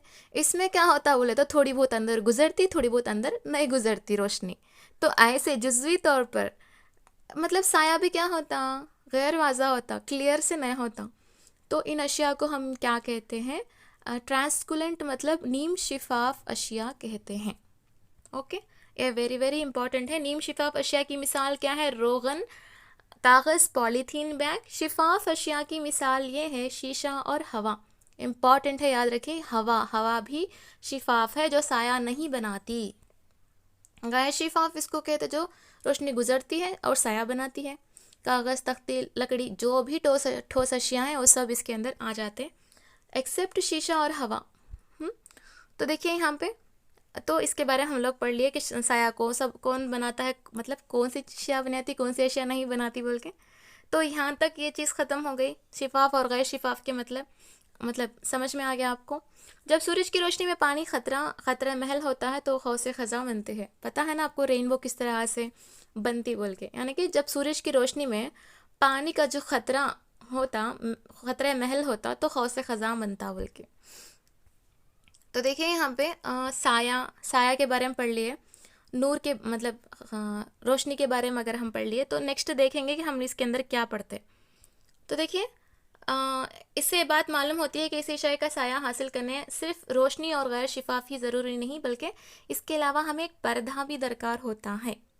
ओके, पर्दा रहा तो ना उसका साया एक जगह पे आके पड़ता। तो हम लोगों को साया हासिल करना सिर्फ रोशनी और गैर शिफाफ शय से ही नहीं, बल्कि पर्दे की भी दरकार ज़रूरत है। ओके, उसके बाद देखिए क्या आप जानते हैं बोल के दिया गया है। ये देखो बेस्ट एग्जाम्पल है। कठपुतलियों का तमाशा एक रिवायती तफरीही मशगला है। इस तमाशे में पर्दे पर चंद कठपुतलियों के साये बनाए जाते हैं। इन सायों की मदद से कहानियाँ बयान की जाती हैं। तो ये परफेक्ट एग्जाम्पल है साया बनने के रिलेटेड। तो कठपुतलियाँ बनाकर अपने स्कूल में सायादार कठपुतलियों के साये का तमाशा देखिए बल्कि यहाँ भी दिया गया है। और ऐसे भी करते रहते, देखिए आप, बच्चे करते रहते और टीचर्स भी समझाते रहते, बोलते रहते।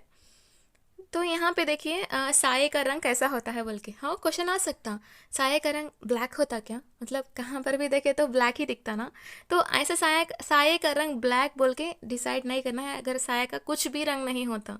ओके, साये का स्पेसिफिक से एक कलर बोल के नहीं रहता। तो साये को देखकर हकीकी अशय का अंदाज़ा नहीं लगाया जा सकता कि हम एक चीज़ को देख के वही रहता, बल्कि परफेक्ट से नहीं बोल सकते। मिसाल के तौर पर देखिए यहाँ पे, अब यहाँ देखो ऐसा करें तो हम लोग दूर से समझ जाते कि अच्छा ये कोई जानदार है, मतलब रैबिट है बोल के। इसको देख के हम लोग समझ जाते कि अच्छा ये परिंदा है बोल के। लेकिन यहाँ पे कुछ हाथों के ज़रिए से दिखाया जा रहा है, तो साये को डिसाइड करके हम लोग नहीं कह सकते कि असली चीज़ वही होगी बोल के। तो साया वो इलाका है जहाँ रोशनी गैर मौजूद होती है, इसलिए साये का कोई रंग नहीं होता, चाहे कोई भी रंग हो। साये का कौन सा भी रंग हो, साये के अंदर वही रंग नहीं आता। ओके, तो साया जहाँ पे आता है वहाँ पे रोशनी गैर मौजूद होती है। ओके, क्लैरिटी आ गया आपको।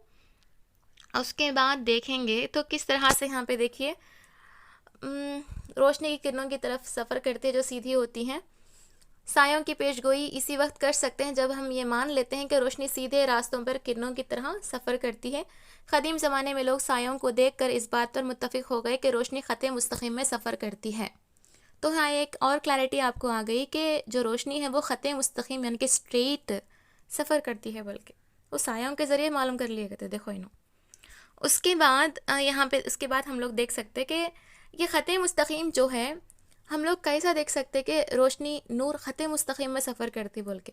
तो पिन होल कैमरे की मदद से हम ख़त मुस्तक़ीम में सफ़र की फ़ितरत को समझ सकते बोल के यहाँ पे दिया गया है। ये किस तरह से देखते क्या है बोल के डिटेल से यहाँ पे दिया गया है।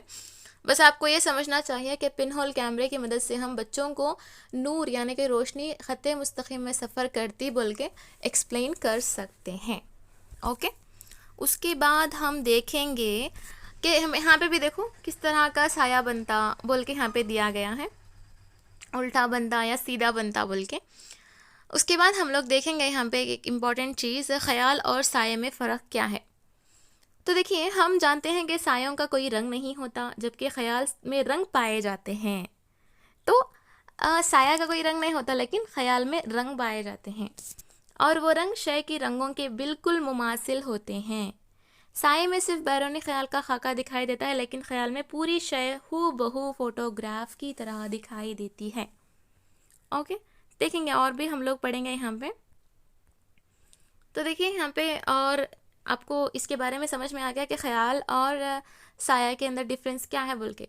जब रोशनी किसी शय पर पड़ती है तो वापस लौटती है, इसको हम रिफ्लेक्शन कहते हैं। इससे पहले मैं आपको बोली, एक रोशनी किसी चीज़ पे पड़ के रिफ्लेक्ट होती है, जैसे कि आप आईना देखते हैं, शीशा देखते हैं, तो रोशनी पड़ के फिर रिफ्लेक्ट होती ना, तो उसको हम रिफ्लेक्शन कहते हैं। ओके, रिफ्लेक्शन मुनक्स होना।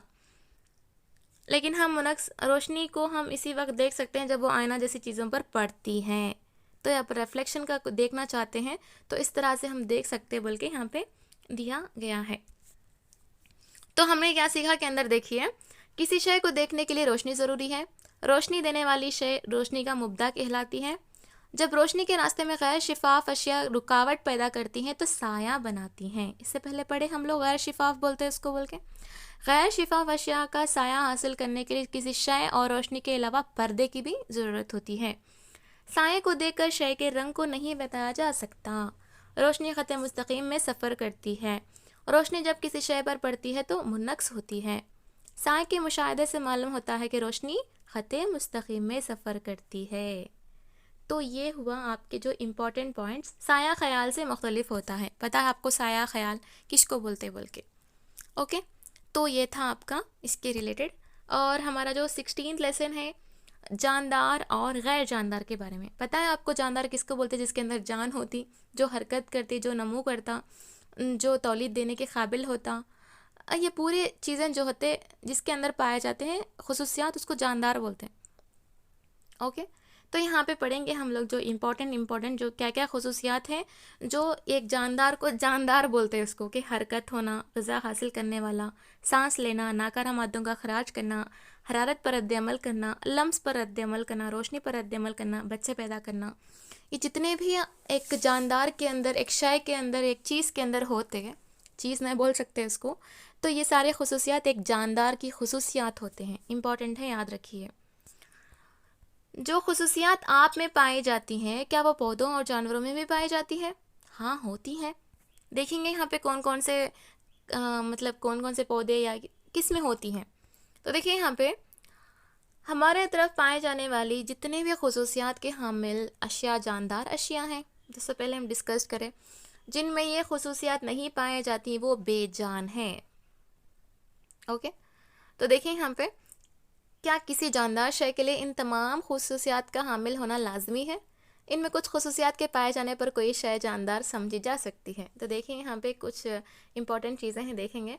जानदार अजसाम में हरकत किस तरह होती बल्कि आप देख सकते हैं। पौधों में चंद हरकत पाई जाती हैं, जैसे कि फूलों का खिलना, बंद होना, ये पूरे हरकत ही होते हैं ना। तो यहाँ पे देखिए, शजरकारी के अलावा बीजों के इंतशार के कई कुदरती तरीक़े हैं जिनके ज़रिए एक ही किस्म के पौधे मुख्तलिफ़ इलाक़ों में नमू पाते हैं। लेकिन हम ये समझते हैं कि पौधे एक मुकाम से दूसरे मुकाम तक हरकत करते हुए मुंतकिल होते हैं। क्या पौधे हरकत करते हैं क्या? बल्कि यहाँ पे कुछ क्वेश्चन किया गया है। ग़िज़ा और जानदार अजसाम। तो यहाँ पे ग़िज़ा और जानदार अजसाम के अंदर, अब ग़िज़ा पौधे पानी और मादनियात ज़मीन से जज्ब करते हैं और सूरज की रोशनी में अपनी ग़िज़ा तैयार कर लेते हैं। पत्ता पौधे का वो हिस्सा है जहाँ ग़िज़ा तैयार होती है। इस अमल को हम शुआई तरकीब कहते हैं। पढ़े हम लोग इसके बारे में।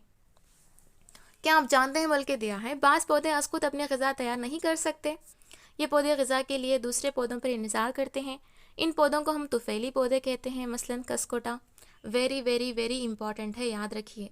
कभी भी आपको एग्ज़ाम में ऐसे क्वेश्चंस पूछे जाते हैं जो डेली नॉर्मल ऐसे क्वेश्चंस नहीं होते, कुछ हटके रहना क्वेश्चन। मिसाल के तौर पर, अब जानवरों के अंदर दो तरह के जानवर होते हैं, एक बरी और समंदरी, और तीसरा जल थैले बोलते हैं उसको हम। पानी पर भी रहते और ज़मीन के ऊपर भी रहते, पानी में भी रहते, ज़मीन पर रहते, जल थैले।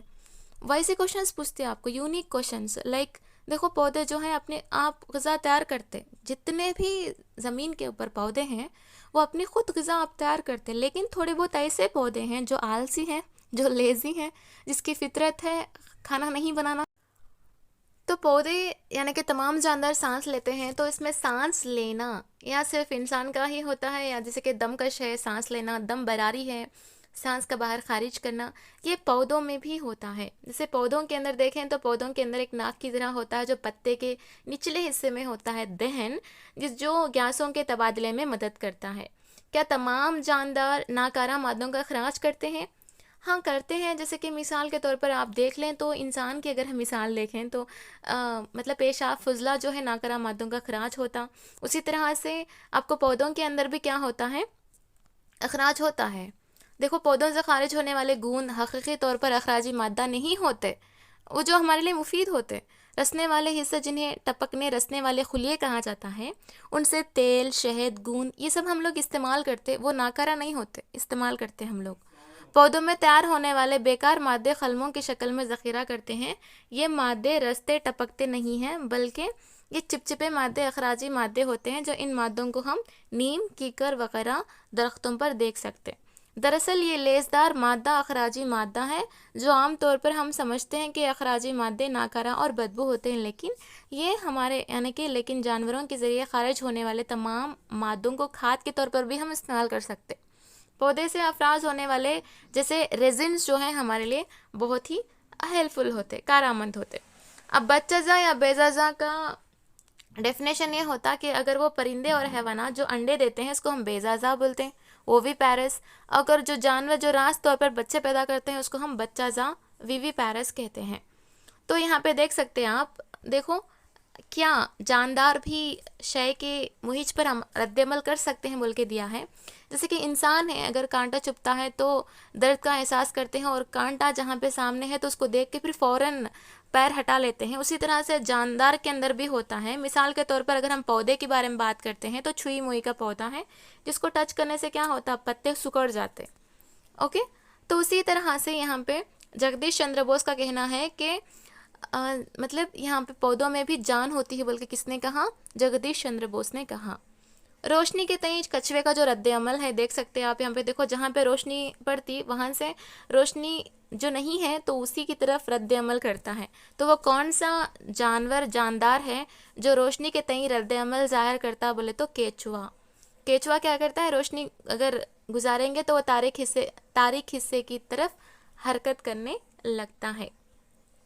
तो देखिए यहाँ पे पौधे के अंदर भी जान होती है क्या बोल के यहाँ पे दिया गया है। तो पौधे के अंदर भी यानी कि बीज एक जानदार शय है। जो बीज को हम ज़मीन में डालें तो पौधे की शक्ल इख्तियार करती है, तो उसके अंदर भी जान है। जब पौधे का तना एक और पत्ते खुश्क हो जाते हैं तो वो उमूमन समझा जाता है कि पौधा मुर्दा है, लेकिन ऐसा नहीं होता। क्यों बोले तो जब कोई हैवान हयाती खुसूसियात का इजहार नहीं करता तो हम कह सकते हैं कि यह मुर्दा है। क्या कोई मुर्दा हैवान या मुर्दा पौधा गैर जानदार है? तो हम मुर्दे का किस तरह से डिफ़ाइन कर सकते हैं बोले तो मुर्दा पौधे, हैवानात या कोई दीगर जानदार अज़्वे सड़कर तहलील होकर गैर जानदार अज़्ज़ा में तब्दील हो जाते हैं। तो इसलिए इन मुर्दा अज़्वियों को गैर जानदार नहीं कह सकते, बल्कि ये जानदार और गैर जानदार के दरमियान पाए जाने वाली अशिया है बोल के हम लोग डिफ़ाइन कर सकते हैं। खुर्दबीन के ज़रिए दिखाई देने वाले जानदार अज़्ज़ा अगर आप देखेंगे ना तो हम नन्हे हशरात के जो मुहास हैं, दहन हैं, ये देख सकते हैं हम लोग, लेकिन छोटे छोटे जो खुर्दबीनी अज़्ज़ा हैं जैसे वायरस, बैक्टीरिया, इसको हम नहीं देख सकते। अगर हम खुर्दबीन की बात करते हैं तो इसको दो हिस्सों में डिफ़ाइन कर सकते हैं, साख्ती हिस्सा और मरई हिस्सा। साख्ती हिस्से के अंदर सर, जिस्म, क़ायदा और बाजू होते हैं, और मरई हिस्से के अंदर आई पीस, मुशाहिदाती अज्जा, कलामास का, खुद मास का फोकस स्टेज पाए जाते हैं। ये इम्पॉर्टेंट है। अब रोटी पर पाए जाने वाला जो फफूंद है वो भूरे रंग का होता है, याद रखिए, और रेशेदार शय होती है। इसको भी हम खुर्दबीन की मदद से देख सकते हैं। क्या बैक्टीरिया नुकसानदा होते हैं? हाँ, थोड़े नुकसानदा होते हैं, थोड़े फ़ायदेमंद भी होते हैं। जैसे कि हम इडली तैयार करने के लिए जो इडली के आटे को एक दिन छोड़ दिए तो वो फूक के आता है ना, तो उसके अंदर भी बैक्टीरिया फॉर्म होते। और यहाँ पे देख सकते हैं दूध का दही के अंदर तब्दील होना, लैक्टोबैसिलस, इसमें भी आपको हेल्पफुल होता। यहाँ पे देख सकते हैं आप, लैक्टोबैसिलस की भी बात हो रही है। उसके बाद यहाँ पे खुर्दबीन अज़्ज़ाम हर जगह पाए जाते हैं। इससे हम लोग को ये मालूम होता है कि अगरचे सादा आंख से नहीं दिखाई देते, इनको खुर्दबीन जैसे आले की मदद से ही देख सकते हैं, लेकिन खुर्दअज़ियों की एक वसी दुनिया भी है, वो भी आलम हैवानात का एक हिस्सा है। ओके, लास्ट में जो हमने क्या सीखा ये भी आप पढ़ें, वेरी वेरी इंपॉर्टेंट है, आपको एक मग्ज़ मिल जाता। ओके, जितने भी हम लोग यहाँ पे लेसन्स डिस्कस किए हैं इंशाल्लाह आपको समझ में आ गया होगा। तो अगर आपका कीमती वक्त हमको देने के लिए जज़ाकल्लाह खैर। और टेक्स्ट बुक लेके बैठे हैं, जब आप क्लास सुन रहे हैं तो इसमें जो जो इम्पोर्टेंट है उसको टिक करते आएँ। क्लास सुनने से पहले एक मरतबा आप लेसन पूरा पढ़ लें। अगर लेसन पूरा पढ़ते हैं तो आपको क्लैरिटी आ जाती है कौन सा इम्पोर्टेंट है, कौन सा इम्पोर्टेंट नहीं है। आप हाइलाइटर के ज़रिए से हाईलाइट करते आएँ पॉइंट्स को, और बार बार सुनिए और रिपीट करके रिवीजन करने की कोशिश करें। जितना आप रिवीजन करते हो उतना आपके दिमाग में रहता। ओके, जज़ाकल्लाह खैर आपका अपना कीमती वक्त देने के लिए। अस्सलामु अलैकुम व रहमतुल्लाह।